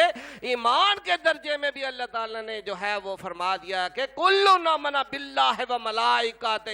کہ جو ہے اللہ پر بھی ایمان لاؤ، اور جو اللہ تعالیٰ کے ہر حکم پر اور اللہ تعالیٰ کے ہر علم پر اور اللہ تعالیٰ کی جو پہچان کرتے جاتے ہیں، یقین کرتے جاتے ہیں، اطمینان پاتے جاتے ہیں، تو اللہ تعالیٰ کی بندگی کو اور زیادہ بڑھاتے جاتے ہیں. تو لہذا یہ بات اس صورت میں بھی واضح ہے کہ ان اللہ و ملائکتہ یصلون علی النبی، اللہ تعالیٰ کے نے یہاں پر اس جو ہے آیت مبارکہ کے اندر یہ جو فرشتوں کا ذکر کیا ہے، یہاں پر اہل ایمان بھی جان لیں اور جو پہچان کا ہی ابھی فقط شوق رکھتے ہیں وہ پہچان کے لیے بھی جان لیں، جو ایمان والے ہیں وہ پہچان کے لیے جان لیں کہ اس آیت مبارکہ کے اندر یہ راز چھپا ہے کہ جس طرح آدم علیہ السلام کے علم کے سامنے جو ہے فرشتے اطمینان لا کر، ایمان لا کر، پہچان کر کے، یقین کر کے جھک گئے، تو لہذا اس بات کے بعد یہ جو اللہ تعالیٰ اپنے محبوب کریم صلی اللہ علیہ وآلہ وسلم کے حوالے سے ذکر فرما رہے ہیں کہ ان اللہ و ملائکتہ یصلون علی النبی، کہ یہ بات واضح کر رہی ہے کہ ابھی یہ جو آدم اور فرشتوں کی جماعت کے درمیان جو وہ مقابلہ رائی کہہ لیں، مناظرہ کہہ لیں، ایک امتحان کہہ لیں ہوا تھا اور فرشتے جھک گئے تھے، تو یہ جو ان اللہ کہ اللہ تعالیٰ درود بھیجتا ہے وہ ملائکہ اور اس کے فرشتے بھی بھیجتے ہیں، تو یہ بات ثابت کرتی ہے کہ جس طرح فرشتے جھک کر آدم کی اطاعت کے لیے جھک گئے، تو یہ فرشتوں کا درود بھیجنا جو ہے یہ ہمارے آقا محمد الرسول اللہ صلی اللہ علیہ وآلہ وسلم کی، کہ وہ آپ کی ذات اور آپ کی ذات مبارکہ کے اوپر جو اللہ کی صفات اور جو علوم نازل ہوئے ہیں ان علوم کو بھی دیکھ رہے ہیں، مان بھی رہے ہیں اور پہچان بھی رہے ہیں، اور یہ اللہ کے درود کے ساتھ جو وہ شامل ہوئے ہیں، اللہ نے ان کو اپنے ساتھ شامل ہونے کا ظاہر کیا ہے. تو یہ وہ اس سجدے کی ایک جو ہے اس سجدے کا ایک حصہ ہی ہے، اس ایمان کا ایک حصہ ہی ہے کہ فرشتے جو ہے وہ فقط آدم کے آگے ہی نہیں جھکے، بلکہ وہ سلسلہ در سلسلہ ہر نبی کے اوپر جو علم آتا رہا ہے وہ اس تمام علم کی اطاعت کرتے رہے ہیں. اور اس لیے نبی کریم صلی اللہ علیہ وآلہ وسلم یہاں پر کچھ ساتھ وضاحتیں بھی ساتھ ہے کہ درود پاک کا اگر ہم جائزہ لیں کہ ہمارے آقا رحمت للعالمین کی طرف سے حدیث مبارکہ کے حوالے سے جو درود پاک کا ذکر آتا ہے کہ اللہم صلی علی محمد وعلی آل محمد کما صلیت علی ابراہیم وعلی آل ابراہیم، کہ جس کا ترجمہ ہے کہ اللہ محمد صلی اللہ علیہ وآلہ وسلم پر اور آل محمد صلی اللہ علیہ وآلہ وسلم پر درود بھیج، کما صلیت علی ابراہیم وعلی آل ابراہیم، کہ جس طرح تو نے درود بھیجا ابراہیم پر اور آل ابراہیم پر. اس بات سے یہ بات واضح رہے کہ درود پہلے انبیاء پر بھی بھیجا جاتا رہا ہے، اور لہذا اس حوالے سے جو کہ یہ درود جو ہے کہ یہ اللہ تعالیٰ کے انبیاء مرسلین اور جو ان کے اوپر علوم نازل ہوتے رہے ہیں اور علوم سے ان کا جو درجہ اور مقام بڑھتا رہا ہے، یہ اللہ تعالیٰ کا درود جو ہے وہ اللہ اپنے محبوب بندوں سے محبت کے لیے ہے، اور فرشتوں کا جو درود ہے وہ اسی طرح جس طرح وہ آدم کے سامنے جھکے تھے، آدم کے سامنے جو ہے اس علم کے سامنے سجدہ ریز ہوئے تھے، تو لہذا یہ فرشتوں کا درود جو ہے یہ اطاعت کو بھی ظاہر کرتا ہے، محبت کو بھی ظاہر کرتا ہے، اور اپنی اس بندگی کو بھی ظاہر کرتا ہے کہ یا اللہ جس تیرے نبی کے اندر بھی جس علم کا درجہ وراثت کی صورت میں بھی مل رہا ہے، اور جو علم تو اپنے انبیاء کو عطا فرما رہا ہے کہ وہ تیری جن صفات کو پہچان کر جو ہے تیرا اس صفات کا علم کا مجموعہ بن رہے ہیں، تو لہذا جس طرح ابراہیم علیہ السلام نے بھی اللہ تعالیٰ کی صفات کو پہچانا اور ان صفات کی پہچان کی انتہا تک پہنچے. انشاءاللہ وقت کی نزاکت بھی مد نظر ہے، انبیاء مرسلین کے حوالے سے ہم اطمینان اور علم کے حوالے سے بھی اور حکم کے حوالے سے بھی جو ہے وہ ذکر کا مرحلہ یہ ابھی مزید وقت کی نزاکت بھی مد نظر ہے، اگلی نشستوں میں جاری رہے گا کہ حضرت آدم علیہ السلام اور فرشتے جو اس وقت کے اہل ایمان ہیں اور ابلیس جو اس وقت بھی اہل ایمان میں ہے، لیکن پہچان کے بعد، اطمینان کے بعد، یقین کے بعد والا وہ فرشتوں کا جو اس گفتگو، آج کی گفتگو کا لب لباب ہے کہ اللہ تعالیٰ کے علم کی پہچان کے بعد جو ہے وہ ایمان کا درجہ جو ہے وہ اتنا بڑھ جاتا ہے کہ فرشتوں کا وہ ایک سجدہ جو ہے قیامت تک جو ہے تا ابد ان کے لیے ایسا بندگی اور بزرگی کا باعث بنا کہ اللہ تعالیٰ نے ان کے اوپر ایمان کے لیے رکھنا جو ہے وہ ایمان کے حصوں کا حصہ بنا دیا. ان کو اللہ تعالیٰ نے اپنے نور کے ساتھ جوڑ لیا اپنے اوپر ایمان لانے کے، کہ وہ ایمان میں اول درجہ، یعنی ایمان لانے والوں میں وہ پہلے بھی اپنی تخلیق کے اعتبار سے بھی وہ اللہ تعالیٰ کے اوپر ایمان لانے والوں میں ہیں. لیکن جب اللہ تعالیٰ کے مزید علم کو اور آدم علیہ السلام کے عطا، جو اللہ تعالیٰ نے علم کو آدم علیہ السلام کے اندر نازل فرمایا، سکھایا اور عطا فرمایا، تو جب اس کے آگے جھکے تو لہذا ان کا وہ سجدہ جو ہے وہ اس کی بزرگی ایسی بنی کہ اللہ تعالیٰ نے ایمان کے اندر ان کو بھی شامل کر لیا. اور بلکہ ابراہیم علیہ السلام کے حوالے سے بھی ہمارے آقا رحمت للعالمین علیہ السلام کے حدیث مبارکہ کے حوالے سے درود ابراہیمی کی صورت میں یہ بات واضح ہو رہی ہے، اور خود قرآن پاک کے حوالے سے بھی کہ ان اللہ و ملائکتہ یصلون علی النبی، کہ فرشتوں کا یہ درود بھیجنا جو ہے آقا رحمت للعالمین علیہ السلام کی ذات، صفات اور مقامات کے اوپر جو ہے ان کا ایمان، یقین، اطمینان اور پہچان کے ساتھ جو ہے یہ بندگی کا درود ہے. تو لہذا یہ فرشتوں کا اس وقت کا جو سجدہ یہ مستقل جو ہے وہ اس علم کے آگے جھک رہا ہے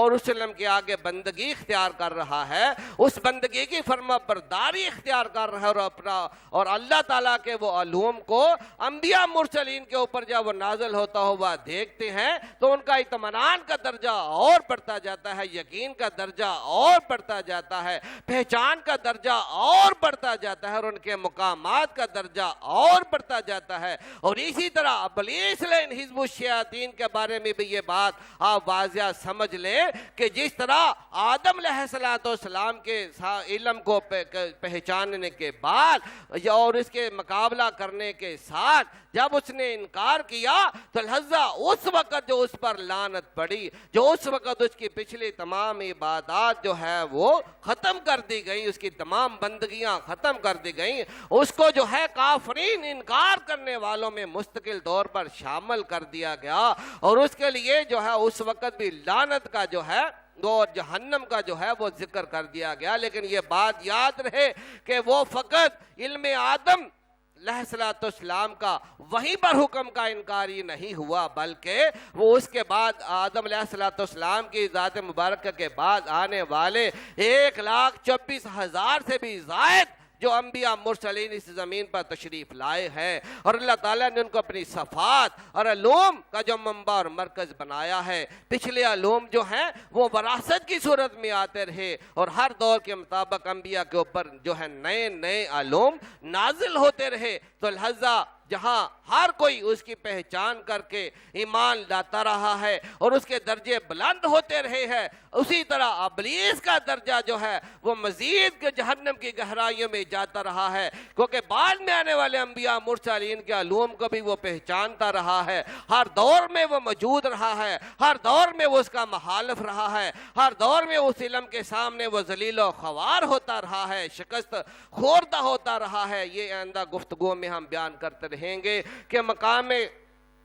کہ حضرت نوح علیہ السلام کا معاملہ ہو یا حضرت صالح کا، حضرت لوط علیہ السلام کا، حضرت ابراہیم علیہ السلام کا، حضرت یعقوب، حضرت یوسف علیہ السلام کا ہو، حضرت موسیٰ اور عیسیٰ علیہ السلام کا ہو، کہ ہر انبیاء کے اوپر جو اللہ تعالیٰ کے کلام کی صورت میں یا صحیفوں کی صورت میں علوم نازل ہوتے رہے،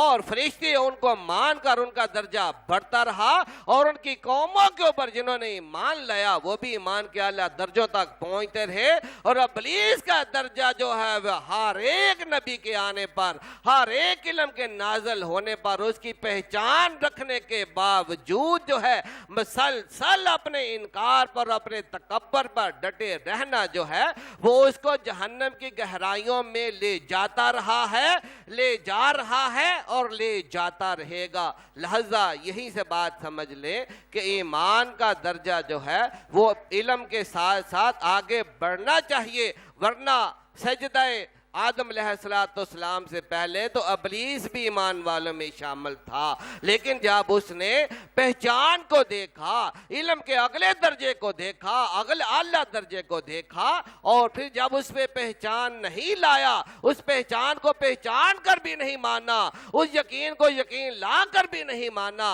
اس اطمینان کو جو ہے سمجھ کر بھی نہیں مطمئن ہوا، اور اپنی ذات کے حوالے سے اس نے تکبر کیا، تو لہذا اس کی سزا جو ہے جس طرح اللہ کی شان نے ہر روز کل یوم ہوا فی شان وللآخرۃ خیر لک من الاولی، کہ نبی کریم صلی اللہ علیہ وسلم اور اللہ کے محبوبین جو ہیں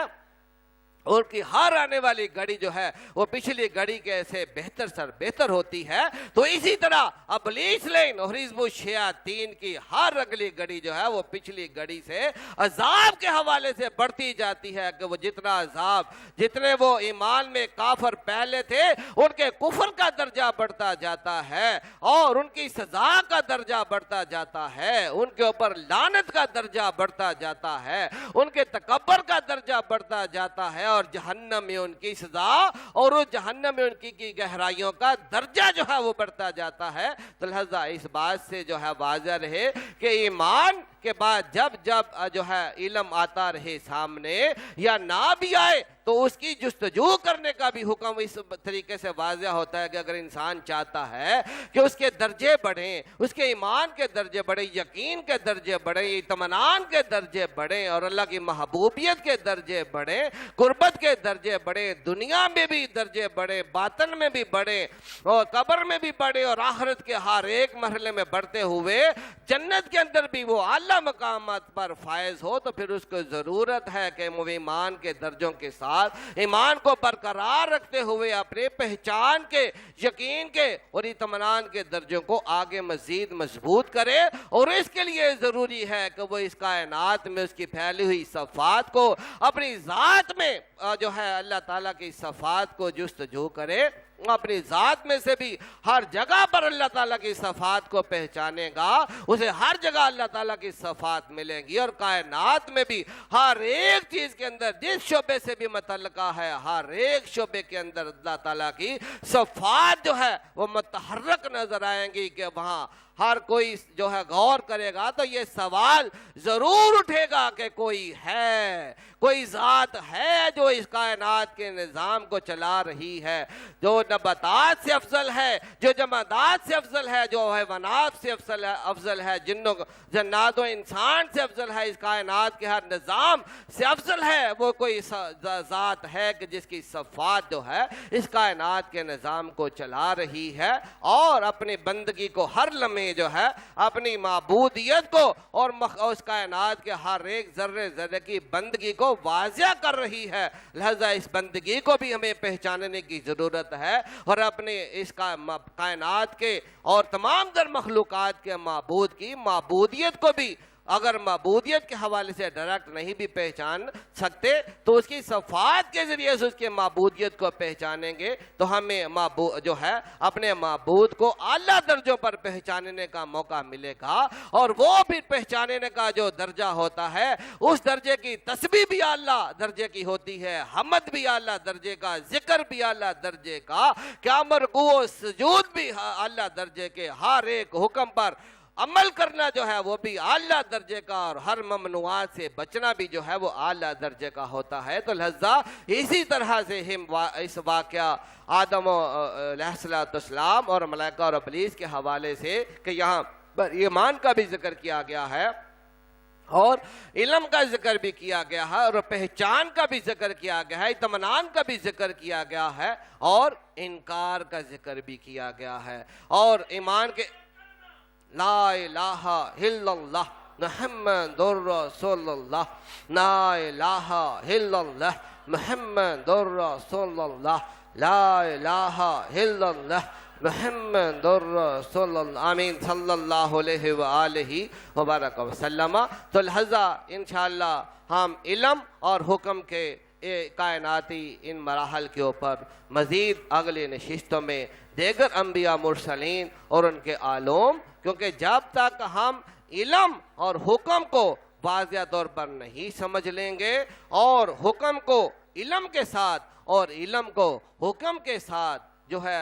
ایک دوسرے کے ساتھ کہ یہ کس طرح جڑے ہوئے ہیں، لازم و ملزوم ہیں، اور حکم کا جو درجہ ہے وہ علم کو پہچان کر کتنے اعلیٰ درجے پر پہنچ جاتا ہے، اور علم جو ہے اعلیٰ درجے پر جب حکم کو مانتا ہے تو پھر اجر و ثواب کے کس اعلیٰ مقام پر پہنچتا ہے۔ یہ گفتگو کا آج کا مغز تھا۔ انشاءاللہ اسی مرحلے پر جو ہے کائناتی تخلیق کائنات، اور اسی طرح کیونکہ تخلیق کائنات میں جو ہے علم اور حکم جو ہے یہ واضح کیے گئے ہیں، تو لہذا ان علم اور حکم کے مراحل پر گفتگو کا اگلا مرحلہ بھی جو ہے وہ اگلی نشست میں جاری و ساری رہے گا۔ اللہ تعالی ہمیں اللہ کی صفات کو زیادہ سے زیادہ پہچاننے کی توفیق عطا فرمائے، اور جتنا ہم اس کو پہچان کر اللہ کا ذکر کریں گے، جتنا پہچان کر رکوع کریں گے، سجدے کریں گے، اس کا کلمہ پڑھیں گے، اور جو پہچان کر کلمہ پڑھتا ہے اس کا کلمہ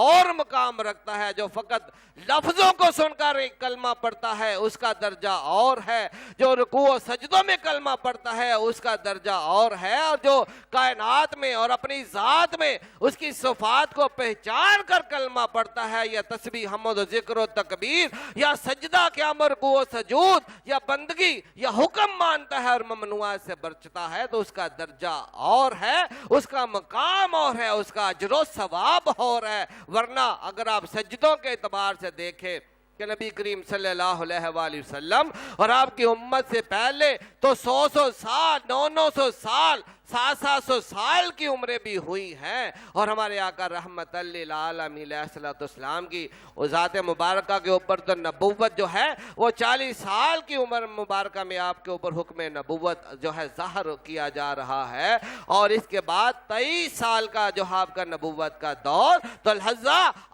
کیونکہ اگر بعض سجدوں کی تعداد کی ہے، قیاموں کی تعداد کی ہے، قیاموں کے وقت کی ہے، رکوعوں کی مقدار کی ہے، تو سجدوں کی مقدار کی ہے، تسبیح کی مقدار کی ہے، حمد کی مقدار کی ہے، تو آپ سے آنے والے پہلے انبیاء مرسلین اگر مقدار کے لحاظ سے دیکھیں، چونکہ ان کی اتنی عمریں اتنی لمبی تھی، ان کی تسبیح بھی زیادہ نظر آئیں گی، ان کے رکوع بھی زیادہ نظر آئیں گے، ان کے قیام بھی زیادہ نظر آئیں گے، ان کے سجدے بھی زیادہ نظر آئیں گے، لیکن اور اسی طرح نبی کریم صلی اللہ علیہ وآلہ وسلم کی امت کے اندر بھی، آپ کے صحابہ کے اندر بھی، آپ کے اولیاء کے اندر بھی آپ کو ایسی ہستیاں نظر آئیں گی، صحابہ میں نظر آئیں گی، اولیاء میں نظر آئیں گی کہ جن کی عمریں بھی 100 سال یا اس سے زائد بھی ہوئی ہیں۔ حضرت سلیمان فارسی کی عمر جو ہے وہ کافی لمبی ہوئی ہے، اور دیگر کئی صحابہ جو ہیں جن کی عمریں لمبی ہوئی ہیں، اگر ان کے قیاموں کے وقت کو نوٹ کیا جائے، ان کے رکوعوں کی مقدار کو نوٹ کیا جائے، اور ان کے سجدوں کی تعدادوں کو نوٹ کیا جائے، ان کی نمازوں کی تعدادوں کو نوٹ کیا جائے، ان کی تسبیح حمد اور ذکر کی تعدادوں کو نوٹ کیا جائے، اگر تعدادوں کا مقابلہ ہے تو پھر دیکھ لیں کہ نبی پاک صلی اللہ علیہ وآلہ وسلم جو ہے آپ کے قیام و رکوع سجود جو ہے وہ ہمیں 23 سال کے جو اس پیریڈ میں کتنے نظر آتے ہیں کہ آپ ہر وقت جہاد میں، تبلیغ کے مراحل میں، فقط رات کے کچھ حصے ہیں جو اللہ تعالیٰ آپ کو قیام و رکوع سجود کی صورت میں عطا فرما رہا ہے، لیکن آپ کا ایک سجدہ بھی جو ہے وہ مقام پہچان پر ہے، مقام یقین پر ہے، مقام اطمینان پر ہے، مقام رضا پر ہے، مقام بقا پر ہے۔ تو لہذا اس حوالے سے نبی کریم صلی اللہ کائنات کے اولین تمام سجدے بھی اکٹھے کر لیے جائیں اور کائنات کے آخر تک کے بھی تمام سجدے اکٹھے کر لیے جائیں تو نبی کریم صلی اللہ علیہ وآلہ وسلم کی ایک تسبیح کا مقابلہ بھی نہیں کر سکتے مقام و اجر کے اعتبار سے، ایک رکوع محبوب کا مقابلہ بھی نہیں کر سکتے اجر و ثواب اور مقامات کے اعتبار سے، ایک سجدے کا بھی مقابلہ نہیں کر سکتے، بلکہ ایک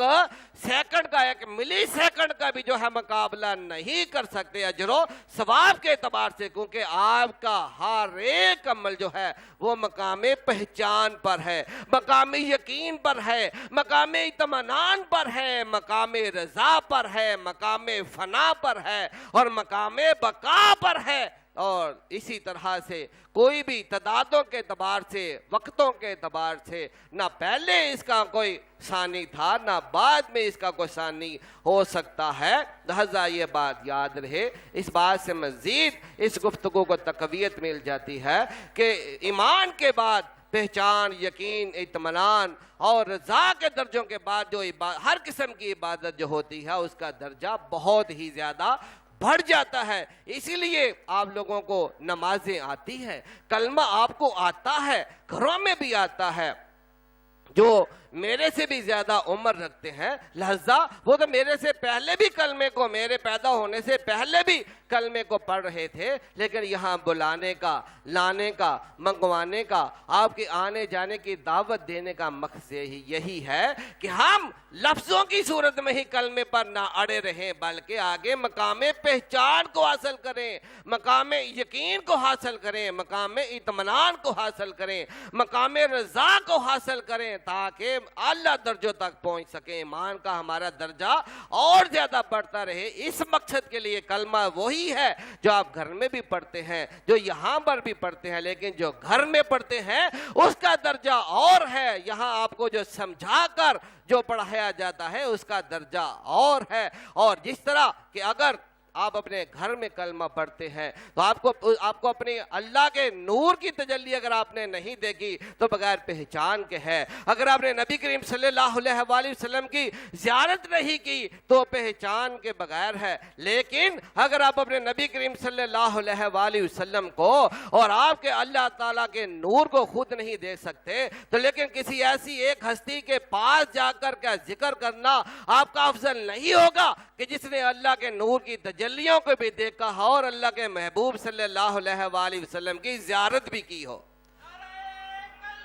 لا الہ الا اللہ محمد رسول اللہ، لا الہ الا اللہ محمد رسول اللہ، لا الہ الا اللہ محمد رسول اللہ، آمین صلی اللہ علیہ وآلہ وبارک وسلم۔ تو لہذا اللہ کے محبوب بندوں کی بارگاہ میں جب ذکر جا کے کیا جاتا ہے کیونکہ انہوں نے اللہ کے انوار و تجلیات کو دیکھا ہوتا ہے، انہوں نے اللہ تعالیٰ کے محبوب کریم صلی اللہ علیہ وسلم کی زیارت کی ہوتی ہے، پہچاننا ہوتا ہے ان کے جسم مبارک کی صورت میں، ان کے چہرہ مبارک کی صورت میں، اور کئیوں کو جب موقع ملتا ہے تو انہوں نے ان کے جسموں کا، قدموں کا بوسہ بھی لیا ہوتا ہے، ان کے گلے بھی ملے ہوتے ہیں، ان کی قربتیں بھی لی ہوتی ہیں۔ اب آپ خود اندازہ کر لیں کہ گھروں میں کلمہ پڑھنا، مسجدوں میں آپ کا اپنا ذاتی طور پر کلمہ پڑھنا، یا قیام و رکوع سجدوں میں کلمہ پڑھنا افضل ہے، یا کسی اللہ کے ایسے محبوب بندے کے ساتھ مل کر کلمہ پڑھنا کہ جس کی آنکھوں کے سامنے اللہ کے محبوب کی وہ زیارت ہو جو اس نے کی ہو، اللہ کے محبوب کی وہ ملاقات ہو جو اس نے اللہ کے محبوب صلی اللہ علیہ وسلم سے کی ہو۔ یہاں پر میں دعوی دیدار جو ہے نور الہی کے دیدار کا کہ اس کے نور کے اپنی صفات میں علیحدہ ہی تجلیات ہے، لیکن یہ یقین کیونکہ میں خلافت کے حوالے سے جو ہے کسی بھی مرید کو یہ میرا اپنا بھی یقین تھا کہ میں اس وقت تک جب میرے مرشد پاک نے مجھے خلافت عطا کی تو میں نے اس اپنے لیے خلافت کا معیار یہی مقرر کر لیا کہ جب تک بحیثیت خلیفہ ہونے کے اللہ کے محبوب صلی اللہ علیہ وآلہ وسلم کی زیارت تک نہ پہنچ جاؤں، زیارت نہ کر لوں اللہ کے محبوب صلی اللہ علیہ وآلہ وسلم کو، آپ کے نام مبارکہ کے ذریعے سے آپ کے اوپر درود پڑھتے ہوئے، محمد الرسول اللہ کا ذکر کرتے ہوئے، جب تک میں زیارت تک نہ پہنچ جاؤں گا میں کسی کو اس خلافت کے حوالے سے بیعت ہی نہیں کروں گا۔ تو لہذا میں نے تو یہ میرٹ اور خلافت کا مقام ہی اور خلافت تو بیعت کا مقام یہی مقرر کیا ہے کہ جب تک اللہ کے محبوب کریم صلی اللہ علیہ وآلہ وسلم کی زیارت نہ ہو جائے اس وقت تک اپنے آپ کو بیعت کے لیے کامل ہی نہیں سمجھنا چاہیے کہ میں کسی کو بیعت کرنے کے بھی کامل الحظہ. جب مجھے خلافت عطا ہوئی تو میں پہلے اسی جستجو میں رہا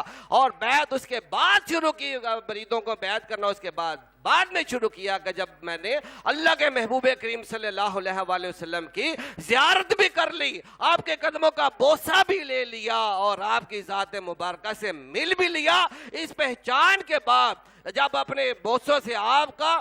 کے وجود اقدس کا اطمینان بھی کر لیا اور آپ کی ذات مبارکہ کو چھو کر کہ جس نے خواب میں مجھ کو دیکھا اس نے مجھ کو ہی دیکھا, لحظہ فقط دیکھا نہیں, چھوا بھی, محسوس بھی کیا, یقین بھی کیا, اطمینان بھی کیا, پہچان بھی کی اور آپ سے گفتگو بھی کی, آپ کی آواز مبارکہ کو بھی سنا, آپ کی عطاؤں کو بھی دیکھا, آپ کی دعاؤں کو بھی دیکھا اور آپ کی شفاعتوں کو بھی دیکھا. لحظہ اسی اطمینان اور پہچان کے درجے پر پہنچ کر پھر میں نے مریدوں کو بیعت کرنا شروع کیا, پھر میں نے جو ہے بیعت کا سلسلہ شروع کیا. لہذا جو اللہ کے محبوب کریم صلی اللہ علیہ وآلہ وسلم کی زیارت کو پہچانے, آپ کی ذات مبارکہ کی زیارت تک پہنچے اور آپ کی ملاقات جس کو مل جائے یا بار بار ملتی رہے تو اس کے سامنے بیٹھ کر اس کے ساتھ اس تصور میں گم ہو کر کلمہ پڑھنا افضل ہے یا گھروں میں پڑھنا افضل ہے. فیصلہ آپ کے اپنے ہاتھ میں ہے, فیصلہ آپ کے اپنے دل میں ہے, فیصلہ آپ کی اپنی سمجھ بوجھ میں ہے, فیصلہ آپ کے اپنے علم و عقل کے اندر ہے. لہذا یہ فقط میں ہی نہیں, جب بھی اللہ کے محبوب بندے کوئی بھی ہو, کوئی عالم ہو, کوئی شیخ ہو, مرشد ہو, جب بھی کوئی محفل کا اہتمام کریں, جب بھی کسی پہچاننے والی محبت والی محفل کا اہتمام کریں, امت محمدیہ صلی اللہ علیہ وسلم کے اکٹھا کرنے کی اور اللہ کے راستے تک پہنچانے اور محبوب کریم صلی اللہ علیہ وآلہ وسلم اور آپ کے علوم اور آپ کے احکامات کی طرف جو متوجہ کرے, تو لہذا یہ قربت کے راستے ہیں. ان قربت کے رستوں کے لیے کوئی بھی بلائے تو اس موقع کو کبھی بھی ضائع نہیں کرنا چاہیے, کیونکہ یہی موقع جو ہے ہمیں جو زندگی میں وقت کبھی ملتا ہے, بے شک کسی کو مجبوراً بلاتے ہیں, کسی کو حکم بلاتے ہیں, کسی کے لیے دعائیں کرتے ہیں, مختلف طریقوں سے کسی کوشش میں رہتے ہیں کہ یا اللہ یہ تیرے بندے آ جائیں تاکہ تیرے ذکر کو زیادہ حقیقت سے پہچان سکیں, یا تیرے ایسے بندے کے ساتھ. کیونکہ جب ہم ذکر کہتے, بلکہ ایک مرید نے مجھ سے سوال کیا کہ اے مرشد پاک ایک سوال ہے کہ ہم آپ کے ساتھ ذکر کرتے ہیں, آپ بار بار ہمیں ذکر کے ساتھ جو ہے آنسوؤں کے یقین کا اور آنسوؤں کی گواہی کا جو ہے ذکر کرتے ہیں, ہم باوجود کوشش کے آنسو نہیں لا پاتے, بار بار بڑے بڑے حادثوں کا تصور بھی کرتے ہیں, جو ماں باپ فوت ہو گئے ان کا تصور بھی کرتے ہیں, لیکن پھر بھی کئیوں کو آ جاتے ہیں, کوئی تھوڑے آ جاتے ہیں, کئیوں کو نہیں آتے. آپ ہر محفل میں ایسے آنسو کیسے لے آتے ہیں؟ یہ کیا طریقہ کار ہے, یہ کیسی حکمت ہے, یہ کون سے, میں نے کہا بتایا کہ نہ تو یہ شوٹنگ ہو سکتی ہے کہ کوئی آنکھوں میں گلیسرین ڈال کر آنسو لے آئے جائیں شوٹنگ کی صورت میں, بلکہ یہ پہچان کے آنسو ہیں کہ جب کلمہ پڑھا جاتا ہے تو دروازے محمد الرسول اللہ صلی اللہ علیہ وآلہ وسلم جب تصور کے سامنے آ جاتا ہے تو محبت کی صورت میں بھی اور شرمندگی کی صورت میں بھی, محبت اس حوالے سے آپ کے اللہ اور آپ کے کلمے کا ذکر کر رہے ہیں اور شرمندگی اس صورت میں کہ پتہ نہیں کلمے کا حق بھی ادا کر رہے ہیں کہ نہیں کر رہے. لہذا یہ محبت اور شرمندگی کے آنسو خود بخود جو ہے ان زیارتوں کا تصور کر کے جو ہے خود بخود چاہتے ہوئے بھی جاری ہو جاتے ہیں. یہ جو ہے یہ ایمان کے, یقین کے, اطمینان کے درجوں کی جستجو کے آنسو ہوتے ہیں, یہ کوئی شوٹنگ والے آنسو نہیں ہوتے. جو بھی اس درجے کی طرف چلے گا, جو بھی اگر خانہ کعبہ میں ظاہری طور پر پہنچتا ہے, روضہ اقدس پر پہنچتا ہے, جو گھر میں حالت ہے وہ جو ہے وہ کعبے میں اور ہوتی ہے, جو گھر میں حالت ہے وہ روضہ اقدس کے سامنے اور ہوتی ہے. تو لہذا یہی حالت جب خود کلمہ پڑھنے کی ہے اور جب صاحب کلمہ محمد الرسول اللہ صلی اللہ علیہ وآلہ وسلم کا دیدار کیا ہو, آپ کا چہرہ مبارک کا تصور سامنے ہو, آپ سے کی گئی باتیں سامنے ہو اور آپ کی امت کے ساتھ محبت سامنے ہو اور آپ کا حکم سامنے ہو کہ میری امت کی بخشش کے لیے جو کوئی بھی کیا جا سکتا ہے, ہر کوئی اپنے کردار کو ادا کرے تو اس پابندی کو جب سامنے ہو تو آنسو محبت سے بھی آتے ہیں اور آنسو شرمندگی سے بھی خود بخود جاری ہو سکتے ہیں کہ پتہ نہیں کہ آپ کے مقاصد کو ہم پورا بھی کر رہے ہیں کہ نہیں کر رہے. جن مقاصد کے لیے اللہ تعالیٰ نے 1,24,000 انبیاء مرسلین اور اپنی صفات اور اس کائنات کو بنا کر اپنی پہچان واضح کرنے کے لیے ہمیں رہنمائی کے لیے اتنا کچھ پیدا کیا ہے اور ہم اس کی پہچان کے لیے